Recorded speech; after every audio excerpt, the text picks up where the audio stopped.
आज है class number 08 और आज की क्लास में अनुसार आपको पढ़ाने वाले हैं प्रोडक्ट कांस्टेंट मेथड, जो आपके अर्थमेटिक और एडवांस मिला के आधे चैप्टर में ये कंसेप्ट का इस्तेमाल होता है।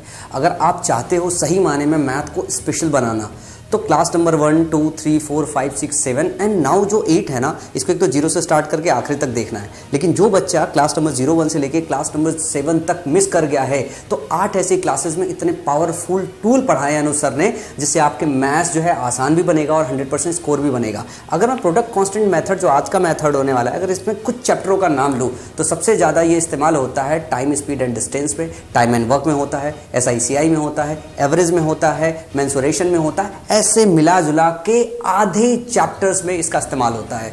तो मैं चाहूंगा कि आप सारे के सारे बच्चे जो है आज की क्लास शुरू से स्टार्ट करके आखिरी तक देखें। और एक और इंपॉर्टेंट बात बताता हूं कि हमने जो है सुपर 150 बच्चा ढूंढना चालू कर दिया है। सुपर 150 बच्चों को हम तलाश रहे हैं। तलाशने के बाद जो है उनको प्री में 50 में 50 स्कोर कराएंगे और मेंस में 90 में 90। अगर अभी तक आपने सुपर 150 बैच में एनरोल नहीं किया है तो माई पार्सल ऐप पर जाकर सुपर 150 बैच में एनरोल करें। तो चलिए चलते हैं, आज अनुसर के साथ सीखते हैं प्रोडक्ट कांस्टेंट मेथड, जो आधे से ज्यादा चैप्टर में लगने वाला है।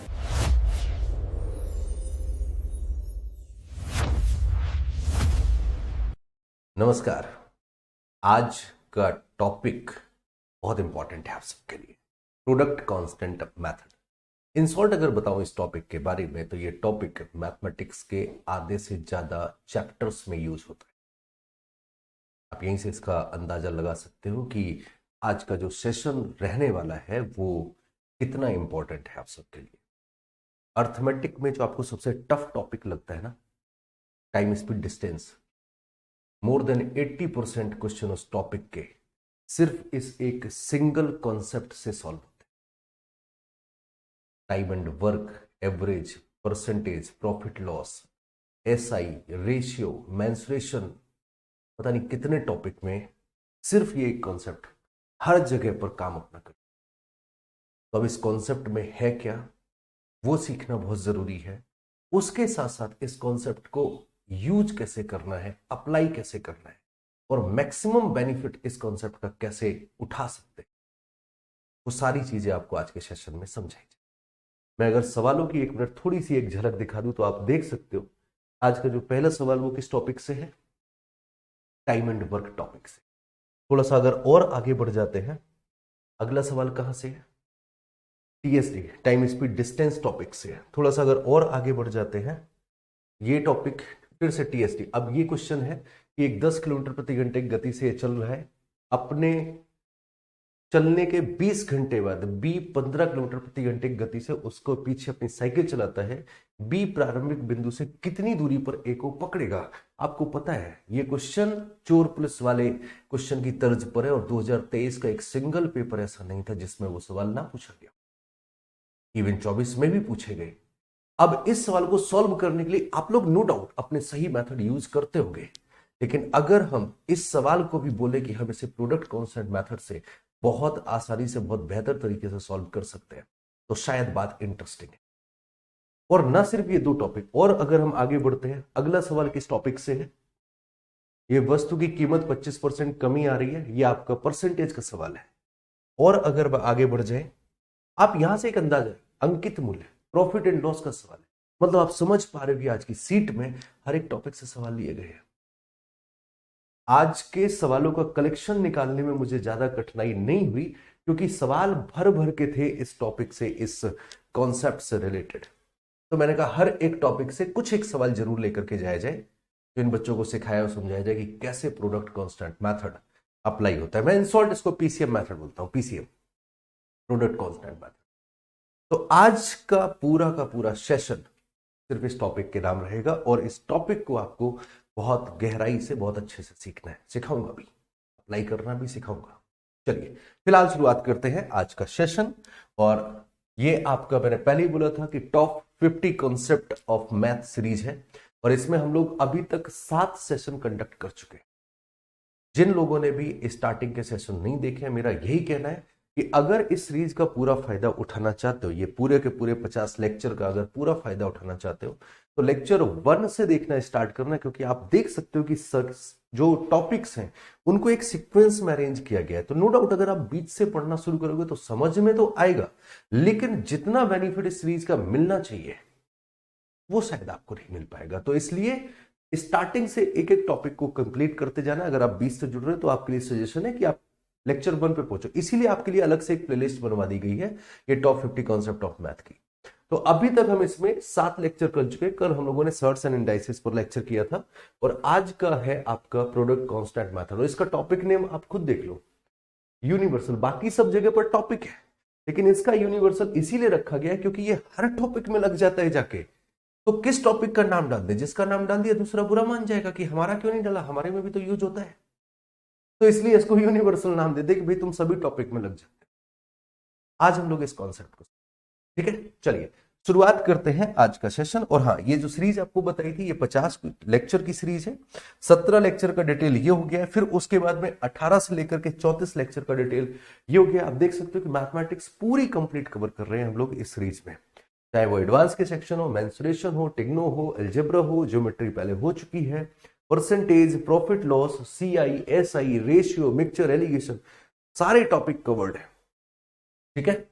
तो आज है इस सीरीज का lecture number 8, okay, and that is product constant method. अब ये मेथड होता क्या है और काम कैसे करते, चलो उसके बाद नाम से ही समझ में आ रहा है, प्रोडक्ट मतलब गुणा, गुणा कांस्टेंट होगा। कैसे? अगर मैं आपसे बोलूं कि दो चीज है ए गुना बी, और इनका प्रोडक्ट मैंने मान के चल लिया सी कोई एक नंबर है, और मैंने आपसे बोला ये जो सी नंबर है ये कांस्टेंट है, ये फिक्स है, ये बदलेगा नहीं। जैसे टीएसडी में आपने देखा होगा कि कोई दूरी, एक निश्चित दूरी, अगर हम इस चाल से जा रहे हैं, घर से ऑफिस अगर हम जा रहे हैं तो हमारी चाल 20 की है, जब हम वापस आ रहे हैं तो हमारी चाल 30 की है। तो घर से ऑफिस जितना दूर है, ऑफिस से घर भी उतना ही दूर होगा, तो डिस्टेंस हो गई सेम। और मेरे भाई डिस्टेंस का फॉर्मूला क्या होता है, बोले distance is equal to speed into time.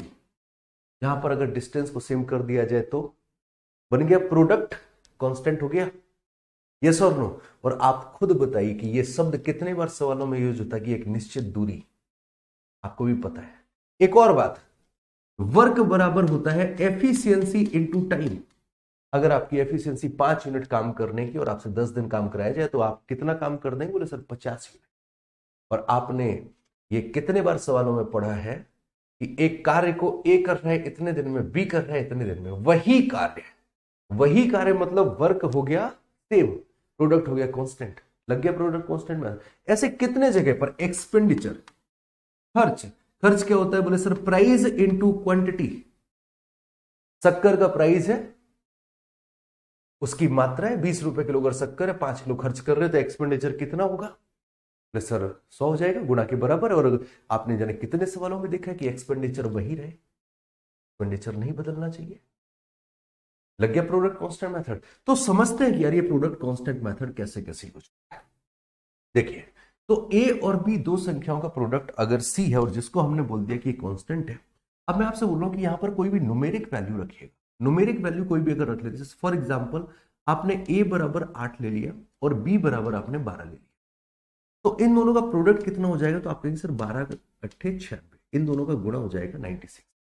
अब मैं आपसे बोलता हूं कि एक काम करो, कोई भी चेंज करो, लाइक जैसे अगर मैं बोलूं कि मैं 8 की जगह डबल लिख देता हूं सर, 16 लिख दिया, लेकिन कॉन्सेप्ट के अकॉर्डिंग ये सर बदल नहीं सकता है, प्रोडक्ट तो कांस्टेंट रहेगा, ये 96 का 96 ही रहेगा। तो अब आप मुझे बताएंगे जरा प्लीज कि मैं यहां पर b की वैल्यू कितनी रखूं, ये 16 हमने कर दिया अपनी साइड से, ये 96 ही रहेगा, तो आपको सर 16 × 96 लिखना पड़ेगा। अब यहां पर देखने वाली बात यह है कि अगर मैं a की दोनों वैल्यूज के बीच का रेशियो देखूं तो 8 और 16 के बीच में रेशियो बन रहा है 1:2 का, और वहीं पर अगर मैं b की दोनों वैल्यूज के बीच में रेशियो देखूं तो ये बन रहा है 12 और 6 के बीच में 2:1 का। तो यही आपका प्रोडक्ट कांस्टेंट मेथड होता है मेरे भाई, कि अगर दो चीजों का गुणा फिक्स हो जाए, दो चीजों का प्रोडक्ट फिक्स हो जाए, तो पहले का रेशियो पलट देंगे तो दूसरे का रेशियो मिल जाएगा, 1 से 2, 2 से 1। या दूसरे का रेशियो पलट देंगे तो पहले का रेशियो मिल जाए। ये होता है आपका प्रोडक्ट कांस्टेंट मेथड। जैसे फॉर एग्जांपल आप कहते हो कि सर दूरी अगर बराबर, आपने ये कॉन्सेप्ट जाने कितने जगह यूज किया है कि सर स्पीड का रेशियो पलट दो टाइम का रेशियो मिल जाता है, टाइम का रेशियो पलट दो स्पीड का रेशियो मिल जाता है। बट उसके पीछे की जो वजह है that is product constant method. आप ये रेशियो तभी पलट सकते हो जब आपको डिस्टेंस वही दी जाए, सेम दी जाए, फिक्स दी जाए। बात समझ में आई ना? आप एफिशिएंसी का रेशियो पलट देते हो, आप एफिशिएंसी का रेशियो पलट के टाइम का रेशियो निकाल लेते हो और टाइम का रेशियो पलट के एफिशिएंसी का रेशियो निकाल लेते हो। इसके पीछे की इकलौती वजह है प्रोडक्ट कांस्टेंट मेथड, क्योंकि काम फिक्स होता है। तो बात समझ में आई। अब यहां से चीजें एक थोड़े दूसरे तरीके से मूव करा के देखते हैं। हमारा कॉन्सेप्ट चलता है प्रोडक्ट का, हमारा कॉन्सेप्ट चलता है प्रोडक्ट कि दो चीजों के प्रोडक्ट पर हमारे पास नंबर ऑफ फॉर्मूले हैं। मैं अभी कांस्टेंट पर नहीं रहूंगा, मैं अभी बता रहा हूं दो चीजों के प्रोडक्ट पर नंबर ऑफ फॉर्मूले हैं, नंबर ऑफ क्वेश्चंस पूछे जाते हैं। उन प्रोडक्ट पर एक स्पेशल केस पहुंचता है प्रोडक्ट कांस्टेंट मेथड पर और एक पहुंचता है प्रोडक्ट डिफरेंस मेथड पर। कुछ समझ पाए इन दोनों बातों का मतलब? बोले सर सब कवर हो गया इसमें। तो अभी तो ये लग रहा था ये तभी लग सकता है जब प्रोडक्ट कांस्टेंट होगा। हमने दूसरी बात भी छेड़ दी, बोले या तो प्रोडक्ट कांस्टेंट होगा या अलग होगा। अब कांस्टेंट वाला भी पढ़ रहे, अलग वाला भी पढ़ रहे, तो फिर बचा क्या? आज हम दोनों पे चर्चा करें। तो आज का जो टाइटल है वो प्रोडक्ट कांस्टेंट मेथड है और उसमें से भी हमारा जो फोकस रहेगा वो प्रोडक्ट पर रहेगा। मतलब प्रोडक्ट से रिलेटेड जितने भी सवाल बन सकते हैं वो सारे के सारे सवाल आज के सेशन से डील किए जा सकते हैं। मैं अगर आपसे पूछूं कि बेलन का आयतन बताइए, बोले sir pi r square h, गुणा ही है ना, सब में प्रोडक्ट ही है ना। घनाभ का आयतन बताइए, एल बी एच, लंबाई गुणा चौड़ाई गुणा ऊंचाई। शंकु का आयतन 1/3 पाई आर स्क्वायर एच। घन का आयतन ए क्यूब। त्रिभुज का क्षेत्रफल 1/2 लंबाई गुणा चौड़ाई। समचतुर्भुज का क्षेत्रफल विकर्ण 1 इंटू विकर्ण 2, गुणा ही चल रहा है ना। कहां कहां नहीं लगेगा गुणा? बोले सर जहां लग रहा है वहां लगा सकते, बिल्कुल लगा सकते, बिल्कुल लगा सकते हैं। तो आप खुद अंदाजा लगाओ कि आपकी मैथमेटिक्स में गुणा की कैलकुलेशन, गुणा की एप्लीकेशन कितने सवालों में मिलते हैं। इसलिए मैंने बोला कि आज के सवाल छांटने में दिक्कत नहीं हुई, क्योंकि हर पेज में 4 से सवाल मिल रहे थे। समझ पाए ना टॉपिक कितना इंपॉर्टेंट? चलो अब आगे बढ़ते हैं। तो प्रोडक्ट कांस्टेंट मेथड ये हो गया। अब हमारे पास में एक चीज ये रही कि भाई हमारे पास कोई प्रोडक्ट है बराबर ए इंटू बी। अब सीन ये भी पॉसिबल हो सकता है कि अगर ये कांस्टेंट है तो इश्यू नहीं है, राइट। जैसे अगर मैं छोटी छोटी कुछ वैल्यूज लेकर के आपको समझाऊं, जैसे फॉर एग्जांपल मैंने एक साइड पर लिया प्राइस, एक साइड पर लिया मैंने quantity, that is equal to revenue, expenditure, खर्चा।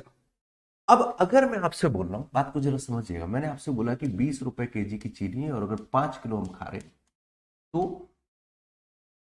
100 रुपए तक गाड़ी पहुंच गई, राइट। अच्छा, अब इसके बाद में हम आपसे ये पूछ रहे हैं कि अगर चीनी का प्राइस हमने 25 कर दिया, ध्यान देना, तो खर्चा अगर हम 100 का 100 ही रख रहे हैं, तो आपने क्या किया? बोले सर यहां पर तो हमने लगाया प्रोडक्ट कॉस्ट, हमने प्रोडक्ट को सेम किया, अभी डिफर पे भी आएंगे। हमने प्रोडक्ट को सेम किया, जैसे ही प्रोडक्ट को सेम किया तो जिस रेशियो में ये बढ़ा है, मतलब 4 से अगर ये 5 हुआ है, 20 और 25 के बीच का रेशियो कितना है? बोले सर 4:5 है, तो इसका रेशियो 5 से 4 हो जाएगा। तो आप अगर ये 5 है तो ये 4 रखना, ये हमारा प्रोडक्ट कांस्टेंट हो। अब यहीं पर अगर मैं दूसरी बात और छेड़ू, मैं आपसे बोलूं फिर से प्राइस, क्वांटिटी, एक्सपेंडिचर, करेक्ट है, ध्यान देना जरा। अब यहां पर एक सवाल मैं अगर ये लिख देता हूं कि 20 रुपए किलो की चीनी और हमारा बिल बन रहा था पहले 100 रुपए का, अब चीनी का प्राइस बढ़ गया 25 रुपए हो गया, चीनी का प्राइस 25 रुपए हो गया, अब हमारा बिल बन रहा है 120 रुपए का।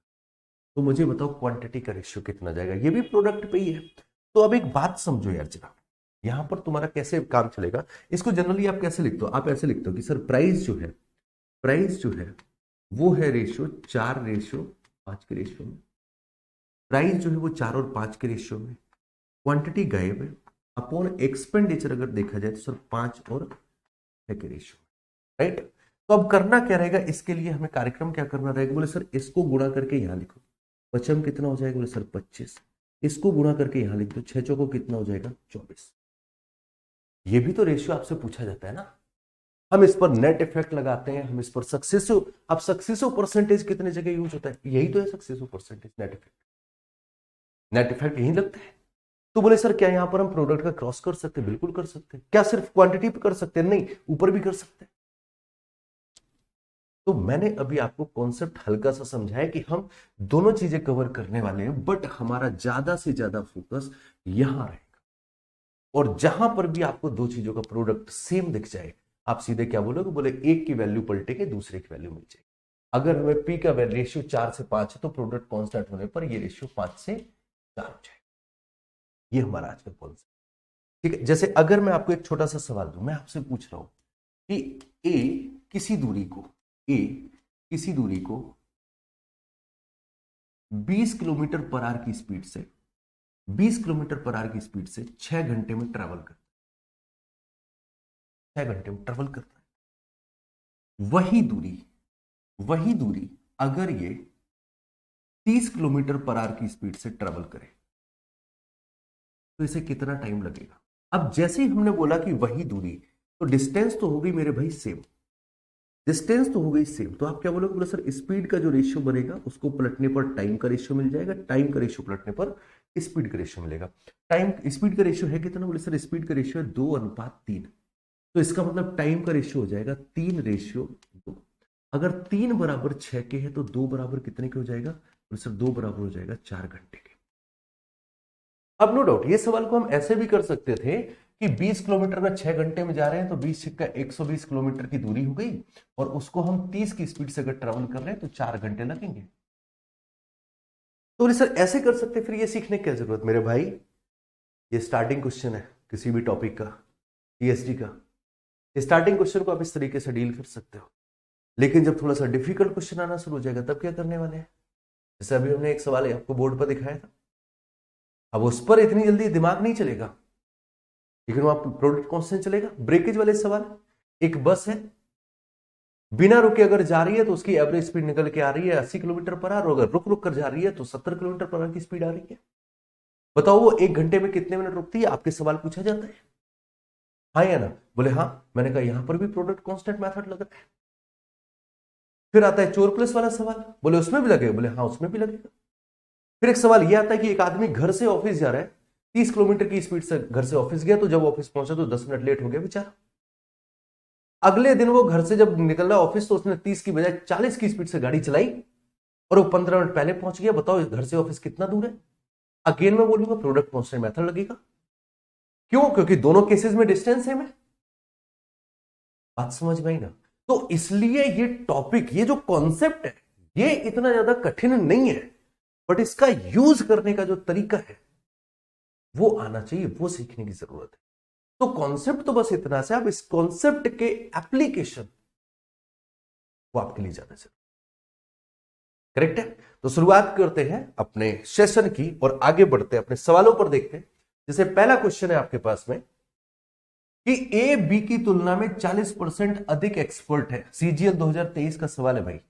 एक कार्य को पूरा करने के लिए वह एक साथ काम करने में कितना समय लेंगे जिसे ए अकेले 31 दिनों में पूरा करता है।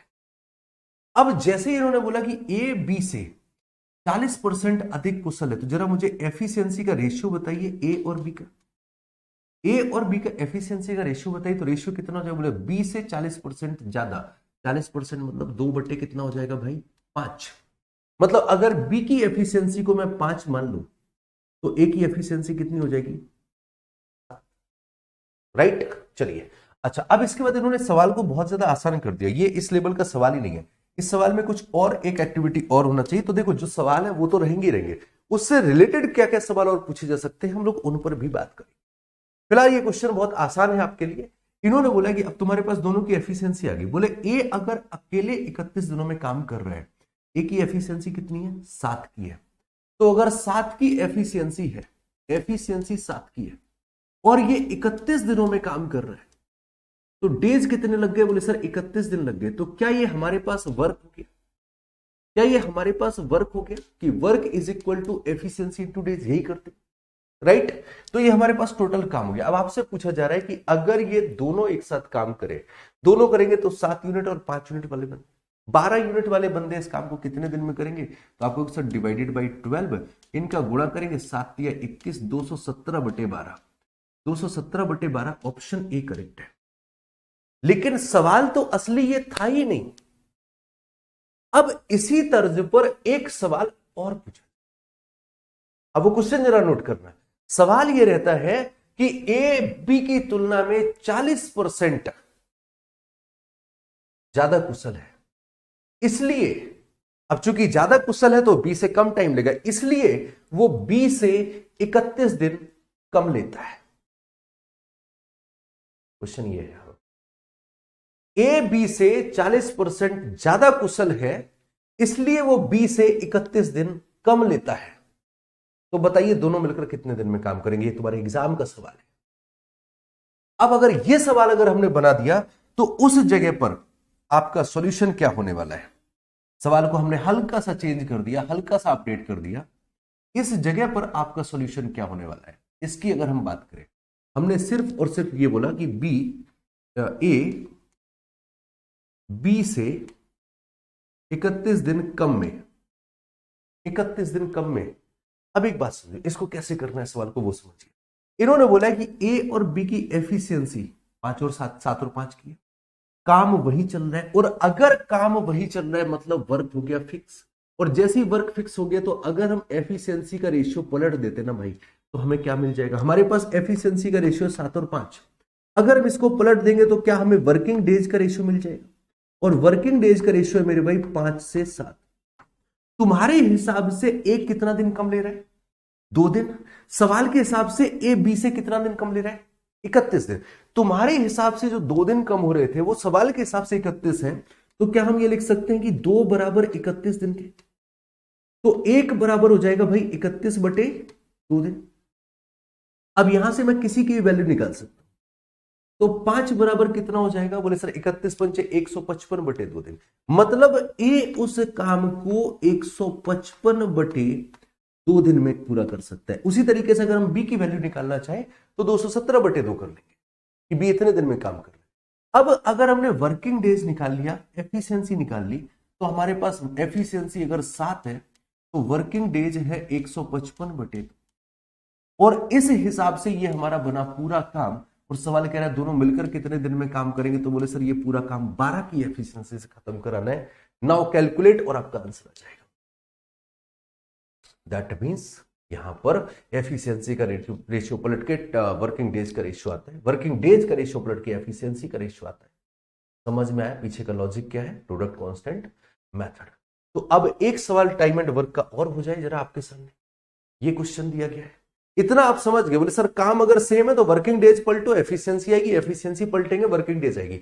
मेरे भाई इस सवाल को अभी तक आप एलसीएम से लगाते थे। एलसीएम से लगाने में बुराई कोई नहीं है, लेकिन वो टेबल बनाने में जो समय लग रहा है, अब उसको कैसे बचाया जा सकता है जरा समझने की कोशिश करिएगा। इन्होंने हमसे बोला है कि अनिल और विपिन एक साथ एक काम को 15 दिनों में पूरा कर सकते, जबकि विपिन अकेले 20 दिनों में कर सकता है। जरा ये वर्किंग डेज का डाटा कि अनिल और विपिन 15 दिन ले रहे हैं और विपिन अकेले 20 दिन ले रहे हैं, तो क्या ये वर्किंग डेज है? बोले बिल्कुल। मैंने कहा वर्किंग डेज का रेशियो कितना है? आपको सर 5 से काटेंगे 3 और 4 का रेशियो। वर्किंग डेज अगर 3 और 4 के रेशियो में है तो एफिशिएंसी का रेशियो, आप कहेंगे सर एफिशिएंसी का रेशियो, इनकी एफिशिएंसी हो जाएगी 4 और इसकी एफिशिएंसी हो जाएगी 3। क्या मेरी बात सही है? और अगर इनकी 3 है और इन दोनों की 4 है तो हम ये भी कह सकते हैं कि अनिल की एफिशिएंसी 1 रहेगी। वही कार्यक्रम सेट कर रहे हैं। आपसे पूछा जा रहा अनिल अकेले कितने दिन में काम करेगा? मेरे भाई सुनो, 4 यूनिट वाले 15 दिन लगा रहे हैं, पूरा काम कितना हो गया? मन में ही चल रहा है ना सब, 60। 4 यूनिट वाले अगर 15 दिन में काम कर रहे हैं तो 60 यूनिट का काम है। या फिर यहां पर भी फिर से प्रोडक्ट कांस्टेंट लगा दो कि अगर यहां पर एफिशिएंसी सर देखा जाए कि हम अगर अनिल और दोनों की एफिशिएंसी देखें तो आपको सर 1 और 4 का रेशियो है, 1 और 4 का रेशियो है। तो अगर 4 वालों को 15 दिन लग रहा है तो 1 वालों को 4 गुना टाइम लगेगा, 15 चौको 60 दिन। या फिर ऐसे कर लो, बोले सर अनिल और विपिन एफिशिएंसी का रेशियो 1 और 3, तो वर्किंग डेज का रेशियो 3 और 1। अब अगर विपिन को 1 बराबर 20 दिन लग रहे तो अनिल को 3 बराबर 60 दिन लगेंगे। और ये वो कैलकुलेशन है जो शायद आपके दिमाग में हो जाएगी जब आप थोड़ी प्रैक्टिस कर रहे हो। मैं बार बार आपको समझाता था ना, जब भी हम लोग टाइम एंड वर्क पर प्रैक्टिस करते थे तो मैं आपसे कहता था कि टाइम एंड वर्क सिर्फ एलसीएम मेथड तक सीमित नहीं है। इसमें LCM method, ratio concept, percentage approach, pairing, comparison, observation, बहुत कॉन्सेप्ट है। ये आपका रेशियो कॉन्सेप्ट है। इसको हमने जिस तरीके से सॉल्व किया, ये आपका रेशियो कॉन्सेप्ट है।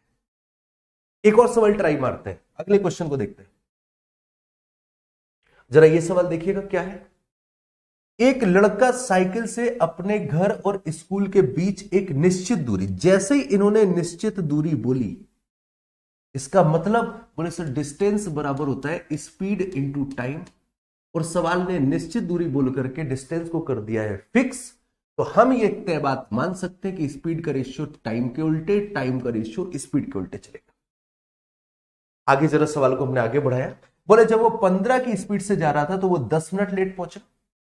जब वो 20 की स्पीड से जा रहा था तो वो 5 मिनट पहले पहुंच गया। अभी हमने एक एग्जांपल दिया था, तो आपसे पूछा जा रहा है उसके घर से स्कूल की दूरी पता लगाइए। इसको मैक्सिमम लोग फॉर्मूले से करते हैं, मे भी शायद आप भी करते हो, लेकिन आज कॉन्सेप्ट सीखते क्या है।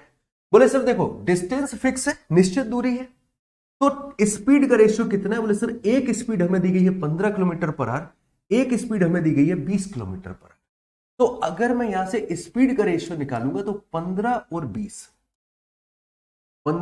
20 रेशियो आ जाएगा 3:4। तो अगर स्पीड का रेशियो 3:4 है, दूरी बराबर है, तो क्या हम लिख सकते हैं कि टाइम का रेशियो पलट जाएगा, टाइम का रेशियो हो जाएगा 4:3। मतलब अगर पहले 4 यूनिट टाइम लग रहा था तो अब 3 यूनिट टाइम लगेगा। करेक्ट है। तो तुम्हारे हिसाब से टाइम का डिफरेंस कितना है रेशियो के अकॉर्डिंग, तो हम देख लेंगे सवाल के अकॉर्डिंग। एक बार ये लड़का मेन टाइम से 10 मिनट लेट पहुंचा है, मतलब इसको जिस टाइम पे पहुंचना था उससे 10 मिनट लेट पहुंचा है, और जब स्पीड बढ़ा दी तो 5 मिनट पहले पहुंच गया। तो बीच की गैपिंग कितनी होगी, 15 मिनट की होगी। तुम्हारे हिसाब से जो डिफरेंस है टाइम का वो 1 के बराबर है। सवाल के हिसाब से वो टाइम का डिफरेंस 10 मिनट लेट 5 मिनट पहले के हिसाब से 15 मिनट के बराबर है। करेक्ट है। तो अगर यार 1 बराबर 15 मिनट के है, तो अब आप ही बताओ कि 4 बराबर कितना हो जाएगा। बोले सर 60 मिनट। मैंने कहा 60 मिनट मतलब 1 घंटा, मतलब 1 घंटे में 15 की स्पीड से यह बंदा पहुंच पाता था। 15 की स्पीड से अगर 1 घंटा लग रहा था, तो तुम ही बताओ घर से स्कूल कितना दूर है। Answer 15 kilometre. किस बात का फॉर्मूला। और ना सिर्फ 4 तक रुको यार, अगर कोई बच्चा बोले सर क्या 3 निकाले तब भी हो जाएगा, बिल्कुल हो जाएगा। 45 मिनट 20 की स्पीड से 45 मिनट, तब भी आप कार्यक्रम कर जाएंगे। मिनट को बस घंटे में बना लीजिएगा 60 से भाग करके, तब भी आपका आंसर 15 किलोमीटर आ जाएगा। तो जिस सवाल को हम फॉर्मूले से अप्रोच कर रहे थे, क्या हम उस पर ये कॉन्सेप्ट नहीं लगा सकते। और ये सिर्फ एक सवाल पर नहीं, इस तरीके का जो भी सवाल है आप लगाइए जाकर, सारे सवाल इस कॉन्सेप्ट पर वर्क करेंगे। एक और सवाल आपके सामने, अगला क्वेश्चन, उम्मीद करते हैं ये क्लियर था। ये क्वेश्चन किसने डाला, ये तो फैक्टर कॉन्सेप्ट है, बताते हैं इस पे। इसको देखिएगा, एक वाहन अपनी सामान्य गति से 1/4 गति जा रहा है, जो भी उसकी ओरिजिनल स्पीड है उसकी 1/4 स्पीड से जा रहा है। मतलब उसकी ओरिजिनल स्पीड को कितना माना जाए, तो आप कहीं से ओरिजिनल स्पीड को 4 मानो, तभी आप 1/4 कर पाओगे। बोलो हाँ या ना। उसकी ओरिजिनल स्पीड को 4 मानो, तभी आप उसकी 1/4 1 की स्पीड कर पाओगे। तो एक वाहन अपनी ओरिजिनल स्पीड की 1/4 स्पीड से जा रहा है, डेस्टिनेशन पर पहुंचने में 45 मिनट ज्यादा लगे। यार डेस्टिनेशन तो वही रही, तो स्पीड का रेशियो अगर 4 और 1 का है, तो टाइम का रेशियो क्या 1 और 4 का हो जाएगा। मतलब पहले अगर आप 1 यूनिट टाइम ले रहे थे, तो अब आप कितना टाइम लेंगे, 4 यूनिट। तुम्हारे हिसाब से कितना अतिरिक्त टाइम लगा। आप कहोगे सर मेरे हिसाब से तो 3 यूनिट अतिरिक्त टाइम लग रहा है, जबकि सवाल कह रहा है 45 मिनट अतिरिक्त टाइम लग रहा है। तुम्हारे हिसाब से 3 यूनिट अतिरिक्त टाइम लग रहा है, सवाल के हिसाब से 45 मिनट।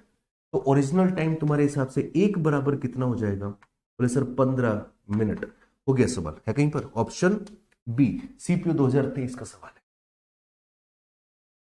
ठीक है। अच्छा, अभी जो पिछला सवाल जो छूट गया वो फैक्टर कॉन्सेप्ट का है। टीएसडी में मैंने एक कॉन्सेप्ट आपको पढ़ाया हुआ है।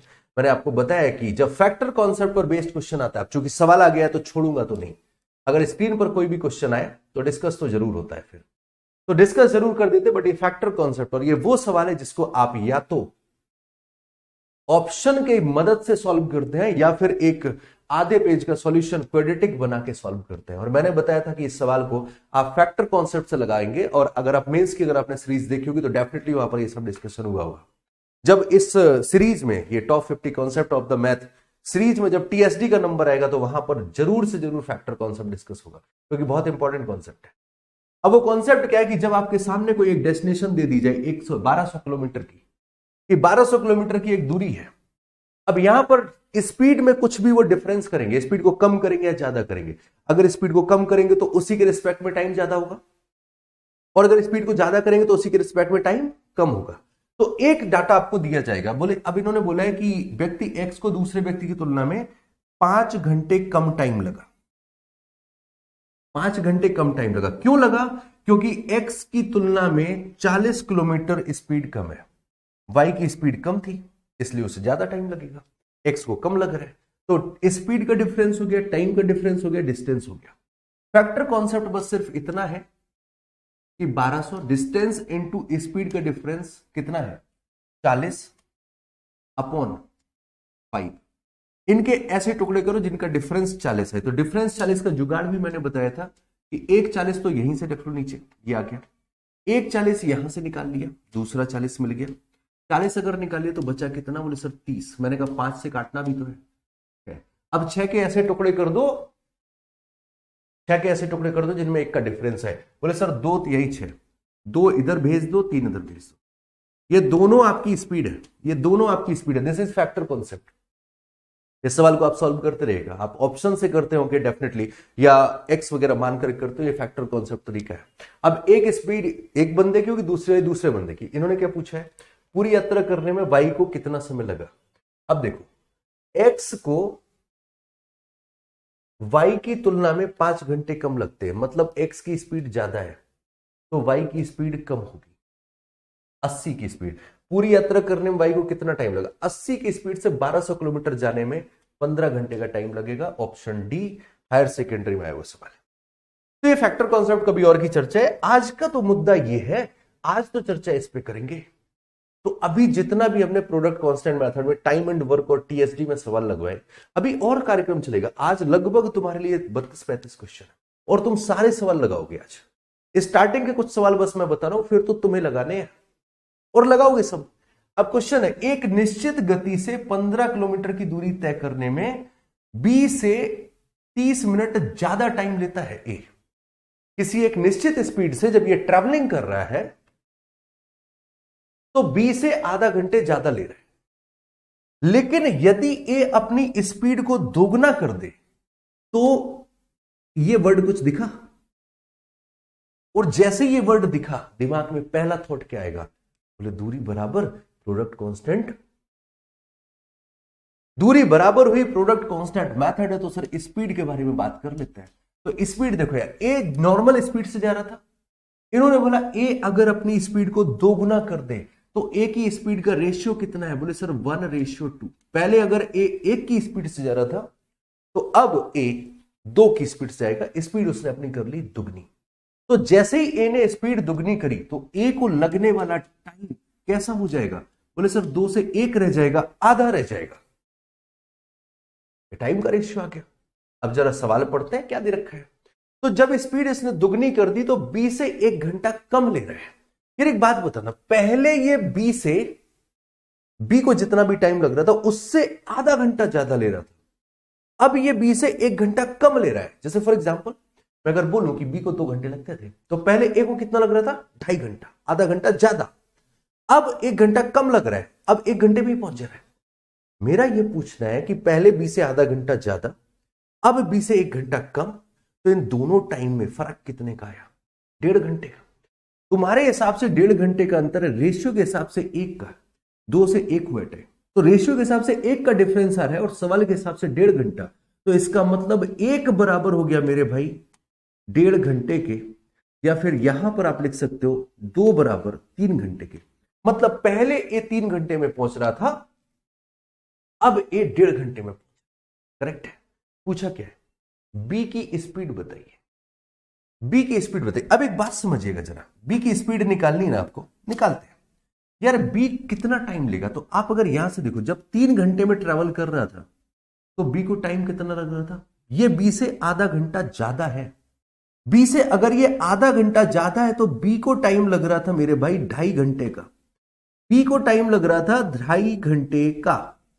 या फिर यहां पर देखो, ये बी से 1 घंटा पहले पहुंच गया है, देखो 2.5 से वाकई 1 घंटा पहले पहुंचा, तो हमने बी का टाइम निकाल लिया। लेकिन निकाला किसकी हेल्प से, बोले सर प्रोडक्ट कांस्टेंट मेथड से।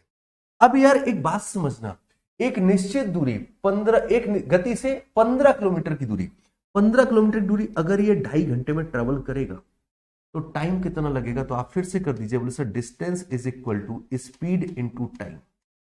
15 किलोमीटर की दूरी है सर, स्पीड पता करनी है और टाइम लग रहा है 5/2 घंटे, तो यहां से मेरे भाई एस बराबर आ जाएगा 6 kilometre per hour. Option A correct है। अगर वो पूछे ए की ओरिजिनल स्पीड बताइए, तो 3 घंटे में अगर 15 किलोमीटर ट्रेवल कर रहा है तो ए की original speed 5 kilometre per hour. अगर वो पूछे ए की बाद की स्पीड बताइए, तो 1.5 घंटे में अगर 15 किलोमीटर ट्रेवल कर रहा है तो ए की बाद की स्पीड 10 किलोमीटर पर आवर, और वाकई 5 से 10 डबल हुई है स्पीड। समझ में आया? ये अलग सवाल है, और आप ये सवाल भी आपने बहुत देखे होंगे। देखो लेटेस्ट, अच्छा ये थोड़ा सा पुराना हो गया, अगला सवाल तो लेटेस्ट आ जाएगा, सीजन 2019 का सवाल है। एक और क्वेश्चन देखते हैं। चोर पुलिस, ये लो चोर पुलिस का सवाल। अब चोर पुलिस के सवाल में क्या करना है जरा उसको भी समझते हैं। तो देखो यार, फिर से हम जरा अपने मुद्दे पर वापस पहुंचते हैं और आपके सामने एक मुद्दा रखते हैं कि फॉर्मूला जैसे हमारे पास में है, distance is equal to speed into time. ठीक है, तो अगर मैंने डिस्टेंस को फिक्स किया तो हम कहते हैं स्पीड का रेशियो पलट दो, टाइम का रेशियो हो जाएगा, टाइम का रेशियो पलट दो, स्पीड का रेशियो। रीजन, क्योंकि अगर ये कांस्टेंट है तो s is inversely proportional to time, ये वजह है इसकी। उसी तरीके से अगर हम एक और सवाल लिखें कि distance is equal to speed into time, और मैंने बोला स्पीड को फिक्स कर दिया जाए, तो आप क्या बोलोगे, बोले सर जो रेशियो डिस्टेंस का है वही रेशियो टाइम का होगा, क्योंकि अगर ये कांस्टेंट हो गया, ये फिक्स है, तो डिस्टेंस जो है वो डायरेक्टली प्रोपोर्शनल होगा टाइम के। तो अगर टाइम ज्यादा, अगर मैं बोलूं कि मेरी गाड़ी की speed 50 kilometre per hour fix है, ना ये कम होगी ना ज्यादा होगी, तो मैं 2 घंटे में 100 जाऊंगा, मैं 8 घंटे में 400 जाऊंगा। टाइम ज्यादा तो दूरी ज्यादा, टाइम कम तो दूरी कम। सेम इसी तरीके से और चलता है कि अगर डिस्टेंस बराबर स्पीड इनटू टाइम है, और मैं आपसे बोलूं कि टाइम अगर फिक्स हो गया, तब क्या बोलेंगे, बोले डिस्टेंस और स्पीड सेम में चलेंगे, क्योंकि ये भी डायरेक्टली प्रोपोर्शनल होता है। बात समझ में? ये 3 का गेम चलता है। अब जरा एक सवाल देखिएगा फिर से, अगला सवाल, पिछला कहां गया, पुलिस वाला। एक पुलिसकर्मी एक चोर का पीछा करता है जो उससे 1250 मीटर आगे। अब एक बात समझिए, ये पुलिस है, ये चोर है, और इनके बीच की दूरी है 1250 मीटर। आप इस सवाल को जैसे भी करते हो मुझे नहीं पता यार, लेकिन मैं इतना जानता हूं कि आज के बाद आपका इस सवाल को सॉल्व करने का तरीका वही होना है जो हम आज की क्लास में डिस्कस कर, क्योंकि मैंने जितने बच्चों को सिखाया है उन सब का तरीका बदल गया।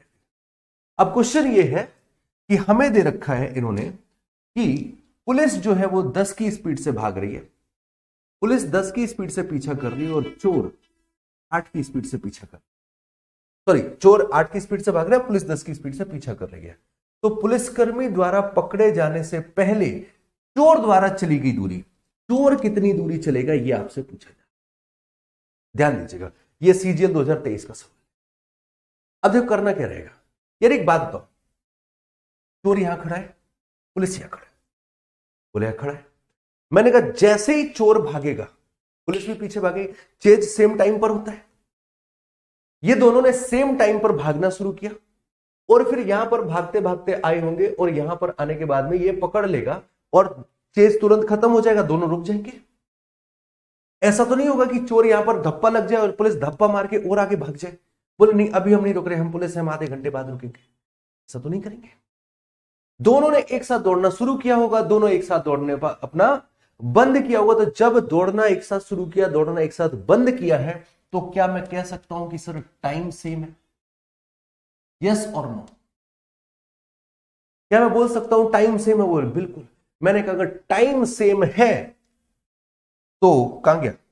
टाइम अगर सेम है तो दूरी स्पीड के हिसाब से काम करेगी। टाइम अगर सेम है तो दूरी स्पीड के हिसाब से काम करेगी। और सवाल हमारे पास ये था, अब देखो जब ये चेंज करते हैं तो रिलेटिव स्पीड कितना है? सेम डायरेक्शन है, थोड़े बहुत तो बेसिक कॉन्सेप्ट भी लगेंगे। सेम डायरेक्शन है तो रिलेटिव स्पीड कितना? तो आपको सर 2 किलोमीटर पर आवर की स्पीड से, रिलेटिव स्पीड से हम लोग कवर करने वाले हैं 1250। गाइस अब वो चोर की पूछ रहे हैं, तो अगर 2 वाला बंदा 1250 जाएगा तो 8 वाला बंदा 2 चौको 8, 4 गुना होगा। 2 वाला बंदा अगर 1250 जा रहा तो 8 वाला बंदा कितना जाएगा? 2 वाला बंदा 1250 जा रहा तो 8 वाला बंदा कितना जाएगा? कितना हो जाएगा? बोले सर सीधे सीधे 4 गुना करो, ये आ जाएगा 5000 मीटर। मतलब चोर भागने से पहले 5000 मीटर चल लेगा। ऑप्शन सी करेक्ट है। एग्जामिनर पुलिस का भी पूछ देता है, तो फिर से 2 वाला अगर 1250 जा रहा है तो 10 वाला 5 गुना 6250 जाएगा। बात समझे? एक छोटा सा एग्जांपल और हो जाए, फिर और समझ में आएगा। तो जब भी ये सवाल आएगा तो इसको रेशियो से ब्रेक करना है आप, और देख लो क्या सॉल्यूशन है। पहली बार सिखा रहा हूं तो इतना बनाया भी है। जब प्रैक्टिस मोड पर होगे तो पता है डायरेक्ट सवाल कैसे चलना है। डायरेक्ट सवाल ऐसे चलेगा, 10 और 8 2 बराबर है 1250 के, तो चोर 8 बराबर 5000 के, ये लगेगा सवाल। लेकिन यहां तक आपको लाने में मुझे समय चाहिए आपका। मैंने पहले ही बोला मैं एक दिन में आपको टॉपर नहीं बना सकता। एक दिन में तो टॉपर बनते तो सब टॉपर बन लिए होते। एक दिन का डेडिकेशन तो सबके पास है। मेहनत करना पड़ेगा। आज तो 8वां ही लेक्चर है ना? तो यहां तक पहुंचेंगे, लेकिन उससे पहले समझना जरूरी है कि आखिरकार ये सब कुछ वर्क कैसे करता है। चलिए एक सवाल और आपको देते हैं। ये लो अगला सवाल उसी तरीके से। एक चोर ने अपराध किया, 12 मीटर प्रति घंटे की रफ्तार से मौके से फरार किया। चोर के भागने के 20 मिनट बाद सुरक्षा गार्ड ने उसका पीछा किया और अगले 20 मिनट बाद उसे पकड़ लिया। सुरक्षा गार्ड की स्पीड बताइए। CGL 2023 19 जुलाई सेकंड से कैसे किया जाए, सोच के बताइए। सुनो, चोर ने यहां पर चोरी करी, भाग गया। यहां पर चोरी करी चोर ने और फिर 20 मिनट तक भागता रहा। समझना जरा बात को। भागकर यहां पर पहुंचा। जब चोर यहां पर पहुंच गया तब यहां पर पुलिस पहुंची और चोर यहां पर पहुंच चुका है। फिर अभी ये फिर से भाग रहा है और यहां जाकर के इसको पकड़ लिया गया। यही कहानी है क्या? फिर से समझो कैसे हुआ। पहले चोर ने यहां पर था, पहले चोर यहां पर था, चोर ने चोरी करी, भागा 20 मिनट तक, यहां पहुंचा। फिर यहां पर पुलिस आई, चोर अभी भी भाग रहा है, पुलिस ने भी भागना शुरू किया और यहां जाकर के पकड़ गए। मेरी बात सुनो यार, समझना कितना मतलब क्रिएटिविटी समझो। क्या हम इस सवाल में कुछ इस तरीके से नहीं सोच सकते कि पुलिस ने कितनी दूरी तय करी? तो आप कहोगे सर पुलिस यहां पर है और यहां से भागते भागते पुलिस ने यहां तक आई है। तो बोले सर पुलिस ने ये पूरी दूरी तय की है। हमने कहा ग्रेट। चोर ने कितनी तय करी? चोर ने चोरी तो यहां करी थी, यहां से यहां तक उसको भी ड्रॉप करने तो नहीं आया। तो चोर ने भी यहां से दूरी शुरू करी है, चोर भी यहां तक आया है। क्या दोनों केसेस में डिस्टेंस सेम है?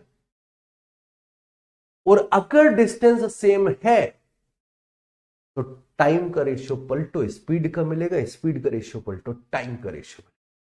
अब एक बात बताओ, चोर भाई साहब यहां से यहां तक कितनी देर में पहुंचे हैं? तो आप कहोगे सर चोर भाग रहा है, 20 मिनट पहले भागा है तब यहां तक आप आए, फिर उसके बाद अगले 20 मिनट और भागा है। इसका मतलब चोर जो है सर वो 40 मिनट भागा है।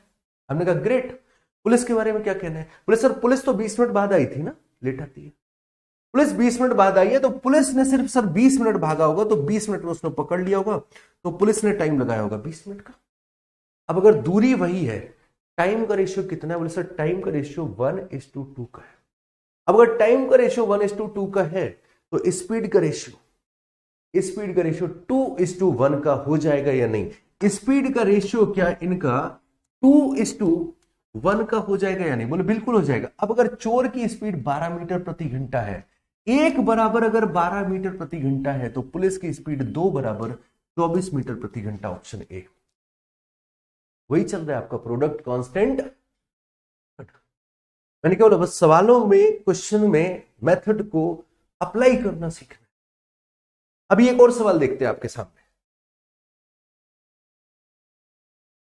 ए 10 किलोमीटर प्रति घंटे की गति से चलता है और अपने चलने के 20 घंटे बाद, अब चाहे तो इसको हम कंपैरिजन से सॉल्व कर सकते हैं, है ना, कंपैरिजन लगा सकते हैं, इसमें रिलेटिव स्पीड लगा सकते हैं। लेकिन एक बात समझो, 20 घंटे के बाद बी 15 किलोमीटर की गति से उसके पीछे अपनी साइकिल चलाता है। तो ए ने यहां से चलना शुरू किया और 10 किलोमीटर प्रति घंटा की स्पीड से 20 घंटा चले ये यहां से यहां तक, और 20 घंटे के बाद में ए यहां से पहुंच गया यहां। अब बी ने चलना शुरू किया 15 की स्पीड से, ठीक है, ये 10 की स्पीड से जा रहे हैं, ये 15 की स्पीड से जा रहे हैं, करेक्ट है? यहां तक सब सेम,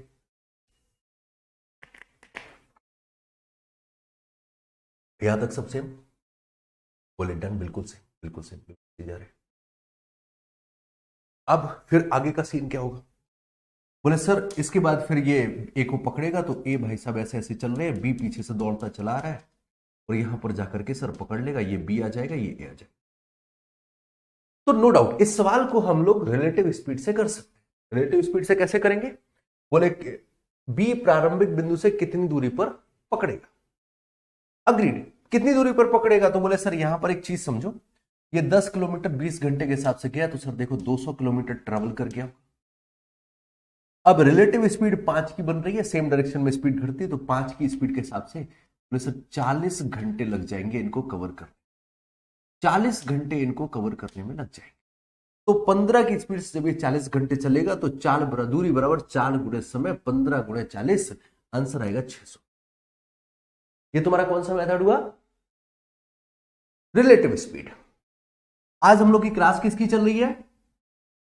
प्रोडक्ट कांस्टेंट मेथड की। मैंने क्या बोला, दिमाग को सोचने के तरीके दो।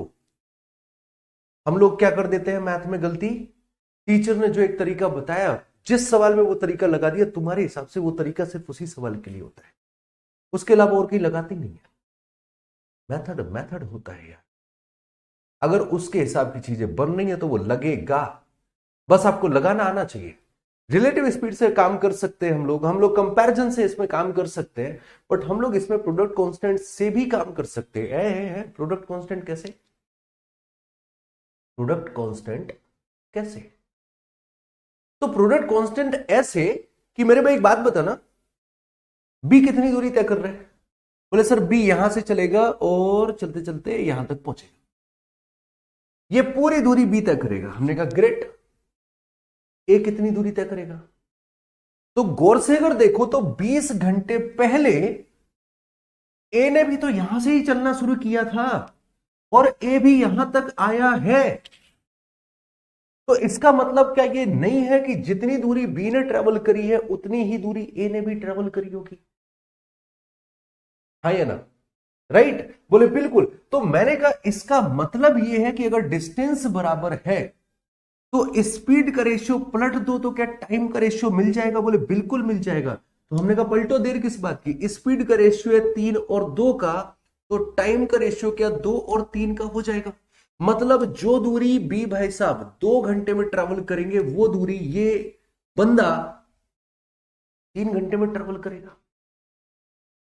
करेक्ट है?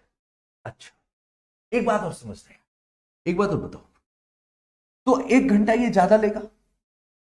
ये अगर सेम डेस्टिनेशन पर पहुंच रहे हैं, यहां पर जब ये खड़े थे ए, यहां पर जब बी खड़ा था तो 20 घंटा एक्स्ट्रा चल चुका था, ए को कितना घंटा एक्स्ट्रा मिला? बोले सर देखो जब यहां पर खड़े उसके बाद तो सर सेम ही चले हैं, फिर तो टाइम बराबर ही रहा है, बस ये जो ए भाई साहब जो यहां से यहां तक चल रही है ना, इनको यही टाइम तो एक्स्ट्रा दिया गया। मैंने कहा ये एक्स्ट्रा टाइम 20 घंटे के बराबर है, तो क्या डिफरेंस 1 बराबर 20 घंटे, तो बी को टाइम लगेगा 2 बराबर 40 घंटे, या फिर ए को टाइम लगेगा 3 बराबर 60 घंटे।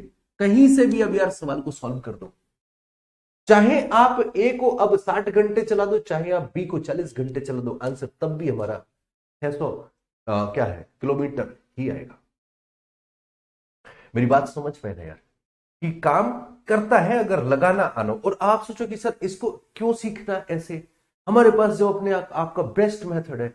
मेरे भाई अभी मैं जरा 2 स्लाइड अगर पीछे जाऊं, तो जहां तक मुझे लग रहा है कहीं ना कहीं आपके पास इसका भी बेस्ट मेथड ही था, कहीं ना कहीं आपके पास इसका भी बेस्ट मेथड ही था, जिसको फॉर्मूले की मदद से आप कर रहे थे। कहां गया सवाल, ये क्वेश्चन नहीं, ये तो प्रोडक्ट कांस्टेंट वाला गया।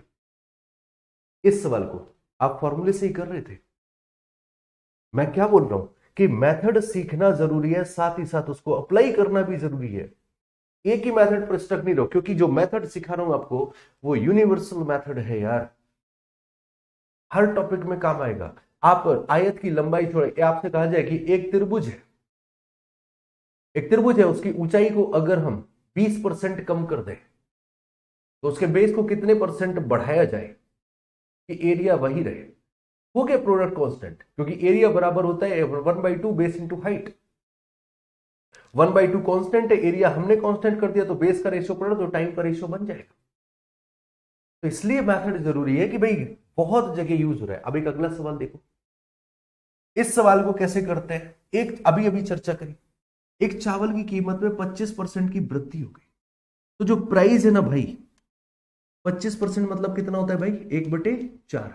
तो प्राइस 4 से बढ़कर के 1 बढ़ गया, कितना हो गया, 5 हो गया, वृद्धि हुई है।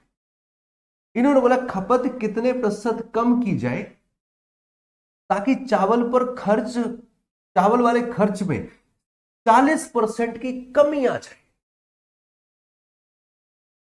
अब इस बार उन्होंने क्वांटिटी के बारे में पूछा है, उन्होंने एक्सपेंडिचर फाइनल रिजल्ट दे दिया है कि फाइनल रिजल्ट में 40% की कमी चाहिए, मतलब फाइनल एक्सपेंडिचर 5 से 3 चाहिए। ये कुछ सवाल मैंने जरूर डाले थे जिससे कि आप इन सवालों को भी अब इस अप्रोच से कर पाओ। और अभी अभी आपको अप्रोच सिखाई कि आपको करना क्या है, क्या कमी की जाए। तो ये सिखाया हुआ है आपको कि क्रॉस में गुणा, ये कितना हो जाएगा बोले सर 25, ये कितना हो जाएगा बोले सर 4 तिया 12, मतलब पहले 25 किलो चावल निपटा रहे थे, अब सिर्फ 12 किलो चावल खाओ गया। तो चावल कितना कम खाए हो, बोले सर 13 किलो चावल कम खाया गया है, पहले 25 खा रहे थे, इंटू 100, ये कमी कर दीजिए, आंसर 52% की कमी, ऑप्शन ए है। पहले आप जो भी तरीका लगाते हो, ये भी मेथड है ना। एक और सवाल समझाते हैं आपको, एक और क्वेश्चन देखिए, एक वस्तु की कीमत में 25% की कमी की गई, बिक्री X% बढ़ गई, जिससे रेवेन्यू ओवरऑल पैसा 20% बढ़ा है। अब 25% की कमी मतलब प्राइस 25% कम हुआ है, 4 से 1 कम 3 रह गया। सेल कितनी हुई हमें नहीं बता रहे हैं, सेल के बारे में पता करना है। सेल के बाद में बोल रहे हैं रेवेन्यू जो है, रेवेन्यू 20% बढ़ गया, मतलब रेवेन्यू 5 से 6 हो गया, रेवेन्यू 5 से 6 हो गया। अब बताओ यार सेल कैसे निकालो, अभी अभी मेथड सिखाए, क्या करोगे, तो सर इनका गुणा करो, 3 पंचे 15, 6 चौको 24। तो जो सेल है वो 15 से 24 बढ़ी, वो कह रहे एक्स बढ़ी, नहीं 15 से 24 बढ़ी है, 9 बढ़ गई 15 से इंटू 100। सॉल्व करेंगे अगर तो 3 से काटा 3 बार, 3 से काटा 5 बार, 5 से काटा 20 बार, इसका मतलब सेल 60% बढ़ी है, सो एक्स बराबर 60%। हो गया सवाल, कोई दिक्कत नहीं, कोई परेशानी नहीं। सीजीएल मेंस 2019, एक और सवाल तुम्हारे सामने, सीजीएल 2023, पेट्रोल की कीमत में 7% की कमी हुई, खपत कितने परसेंट कम, 7% की वृद्धि हुई, खपत कितने परसेंट कम करी जाएगी, पेट्रोल का खर्च बदले नहीं, मतलब एक्सपेंडिचर जो है वो प्राइस इंटू क्वांटिटी के बराबर होता है। इन्होंने कहा एक्सपेंडिचर नहीं बदलना चाहिए, इसका मतलब प्राइस का रेशियो पलट दोगे तो क्वांटिटी, और प्राइस का रेशियो है कितना, बोले सर 7% बढ़ गया, तो प्राइस का रेशियो हो गया 100 से 107। तो प्राइस का रेशियो हो गया 100 से 107। तो मेरे भाई अब बताओ क्वांटिटी का रेशियो कितना हुआ होगा, बोले सर 107 से 100 रह गया होगा। क्वांटिटी अगर प्राइस 100 से 107 हुआ है, खर्चा नहीं बदलता है, तो क्वांटिटी 107 लीटर से 100 लीटर रह गई होगी। कितना कम हो गया, आप कहोगे सर 7 कम हो गया, कितने से, 107 से इंटू 100। यार पहले हम लोग रट लेते थे इन चीजों को, अब समझ पा रहे हो कि यार मेथड चल रहा है और अभी इसको सॉल्व नहीं करना होता है। अगर आप देखो तो ऑब्जर्वेशन से ही 107 गुणे 6, 642, 6 से ज्यादा ही होना चाहिए, ऑप्शन ए तरीका नंबर 1। एक दूसरा तरीका हमने सिखाया था यूनिट डिजिट का, जिसने लेक्चर लगाया था कि यूनिट डिजिट 7 तिहाई 21 और 9 30, जीरो आ रहा है हमें चाहिए, 7 छंग 42 और 8 50, जीरो आ रहा है हमें चाहिए, 7 पंचे 35 और 1 36, नहीं होगा, 7 चौको 28 और 9 37, नहीं होगा, ये सब गलत हो गए। दो हमारे पास ऑप्शन बच रहे। अब आप खुद देखो कि अगर हम 107 700 बटे 7 करें तो 3 तक, तो यार ये तो दूर दूर तक ही नहीं आ रहा है ऑब्जर्वेशन से, तो 3 ऑप्शन हट लिए, चौथा आपका आंसर। और बाकी इसको फ्रैक्शन में तोड़ना भी कोई टफ काम नहीं था।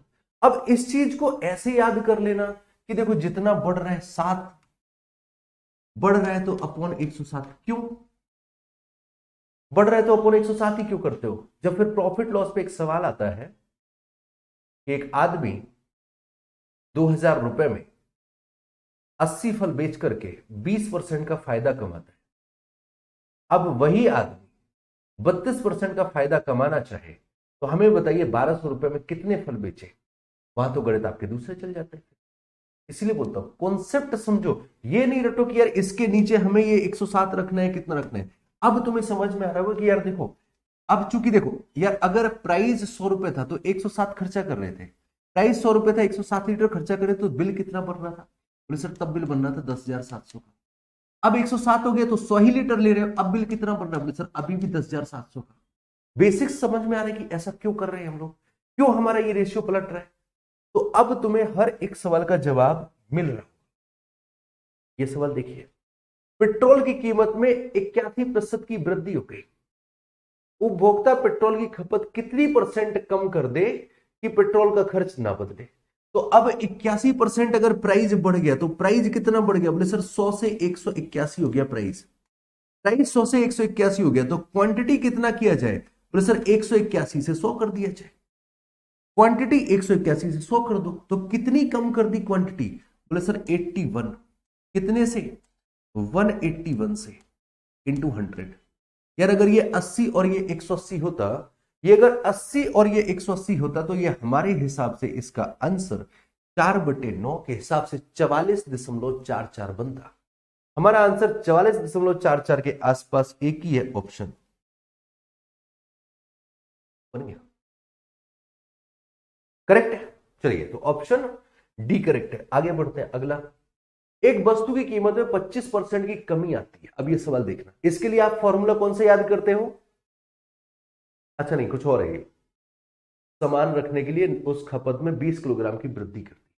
यार अगर कीमत 25% कम आई है, खर्च को समान रखना है, CHSL 2023 का सवाल है, कीमत अगर 25% कम हुई है तो कीमत हो गई होगी 4 से 3, 25% 1/4, 4 से 1 कम हो गया 3 होगी कीमत। अगर कीमत 4 से 3 हुई है तो खपत आपने 3 से 4 करी होगी, करेक्ट है। कितना खपत बढ़ा दिया, 1 किलो, तुम्हारे हिसाब से 1 किलो, सवाल के हिसाब से 20 किलोग्राम बढ़ गया, तुम्हारे हिसाब से जो 1 किलो है वो सवाल के हिसाब से 20 ग्राम बढ़ गया। तो इसका मतलब पहले 60 किलोग्राम खा रहे थे और अब 20 चौको 80 किलोग्राम निपटाए पड़े। क्या पूछा है, पहले की खपत क्या थी, बोले 60 kg, लग गया सवाल। ये है वो कॉन्सेप्ट। और अभी तो हमने इसको किस किस टॉपिक में लगाया है, टाइम एंड वर्क में हुआ है, टाइम स्पीड डिस्टेंस में हो गया, प्रॉफिट परसेंटेज में हो गया,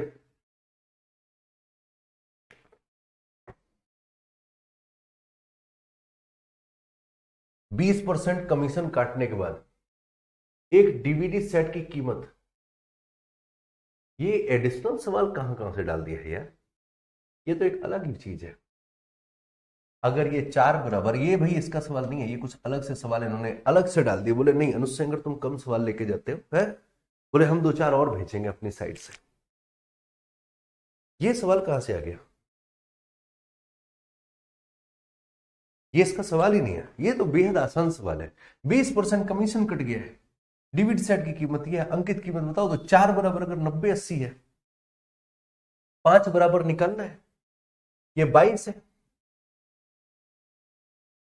22 जोड़ दो, 110 112 लग गया, खत्म, है ना। तो ये एक अलग सवाल है कि 4 बराबर अगर ये 1 बराबर निकालो फिर 5 बराबर गुना कर लो, छोटा सा सवाल। चलिए आगे बढ़ते हैं, मुद्दा देखते हैं। एक डीलर अपने माल को क्रय मूल्य पर 10% की हानि पर बेचता है, लेकिन 50% कम वजन का उपयोग करता है। भाई बेईमान दुकानदार, बेईमान दुकानदार में भी लगता है क्या? तुम यही तो कर रहे हो बेईमान दुकानदार में, और कर क्या रहे थे? कहां गया? यही तो कर रहे थे बेईमान दुकानदार में, बस एंगल घुमा दिया गया, तुम्हें लगा चीजें बदल गई। मैंने क्या बोला? प्रेजेंटेशन का एक खेल होता है। इन्होंने बोला क्रय मूल्य पर 10% की हानि ले रहे हैं, मतलब प्राइस 10 से 9 रह गया, तो बोल रहे कि वो वजन जो है वो 25% कम दे रहा है, वजन 25% कम दे रहा है। तो इसका मतलब ये हो गया कि 4 की बजाय 3 दे रहा है।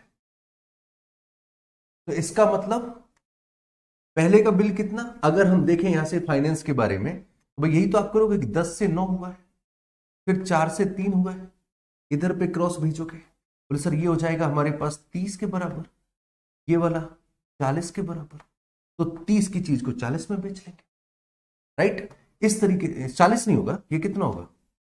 ये कितना होगा? 30, और ये कितना हो जाएगा? 9 चौको 36, 30 की चीज को 36 में बेच लेंगे। अब 30 की चीज को 36 में बेचा है, मतलब 5 की चीज को 6 में बेचा है, आंसर 20% हो गया सर,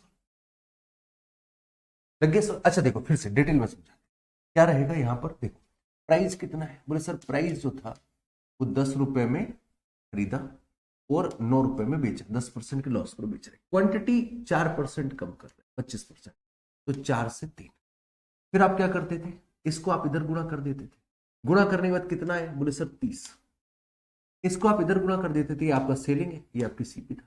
9 चौको कितना है? बोले सर 36, मतलब 30 की चीज को कितने में बेचा आपने? 36 में, है अपॉन 30 इंटू 100, यही सब तो कर रहे थे, आंसर 20%, यही सब तो कर रहे थे। तो बोले सर इसमें प्रोडक्ट कांस्टेंट, मैंने कहा प्रोडक्ट कांस्टेंट लगा, लेकिन इसमें डिफरेंस वाला लग रहा है, डिफरेंस वाला क्रॉस वाला लग रहा है ना, इसमें क्रॉस वाला लग रहा है, जो क्रॉस वाले अभी आपको सिखाए थे थोड़ी देर पहले, और अभी लगाते एक में प्रोडक्ट कांस्टेंट भी लगाते। प्रोडक्ट कांस्टेंट पता है कब लगेगा?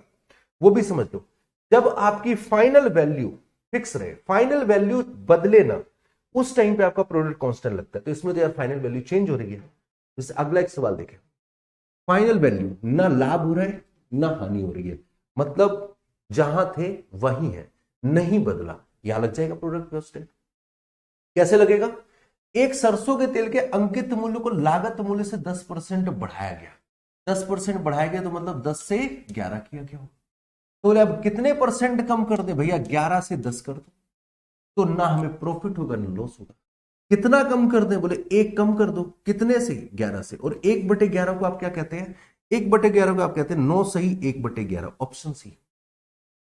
एक और सवाल लगाते हैं, चलो अब आ गया हम लोग एसआई टॉपिक।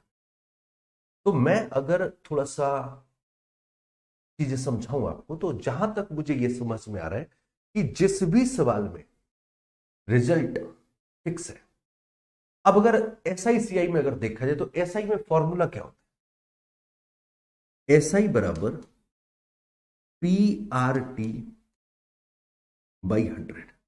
तो अब आप क्या बोलोगे? बोले सर देखो यहां तो गुणा चल रहा है, लेकिन यहां पर गुणा 2 की बजाय 3 का हो गया। मैंने कहा कोई बात नहीं, कोई फर्क नहीं पड़ता, गुणा गुणा होता है। अब यहां पर 2 केस बनेंगे। पहला केस, अगर ये कांस्टेंट है तो पीसीएम बनेगा, अगर एसआई कांस्टेंट है तो पीसीएम बनेगा, अगर एसआई डिफरेंट है तो आपका क्रॉस बनेगा। इन दो के अलावा कोई तीसरी चीज है? बोले नहीं है। इन दो के अलावा कोई तीसरी, या तो अगर कांस्टेंट होगा ब्याज, या तो फिक्स रहेगा उतना ही ब्याज मिलेगा तो हमारा पीसीएम काम करेगा, ब्याज अगर बदलेगा तो हमारा क्रॉस काम करेगा, अगर बात प्रोडक्ट की चल रही है तो।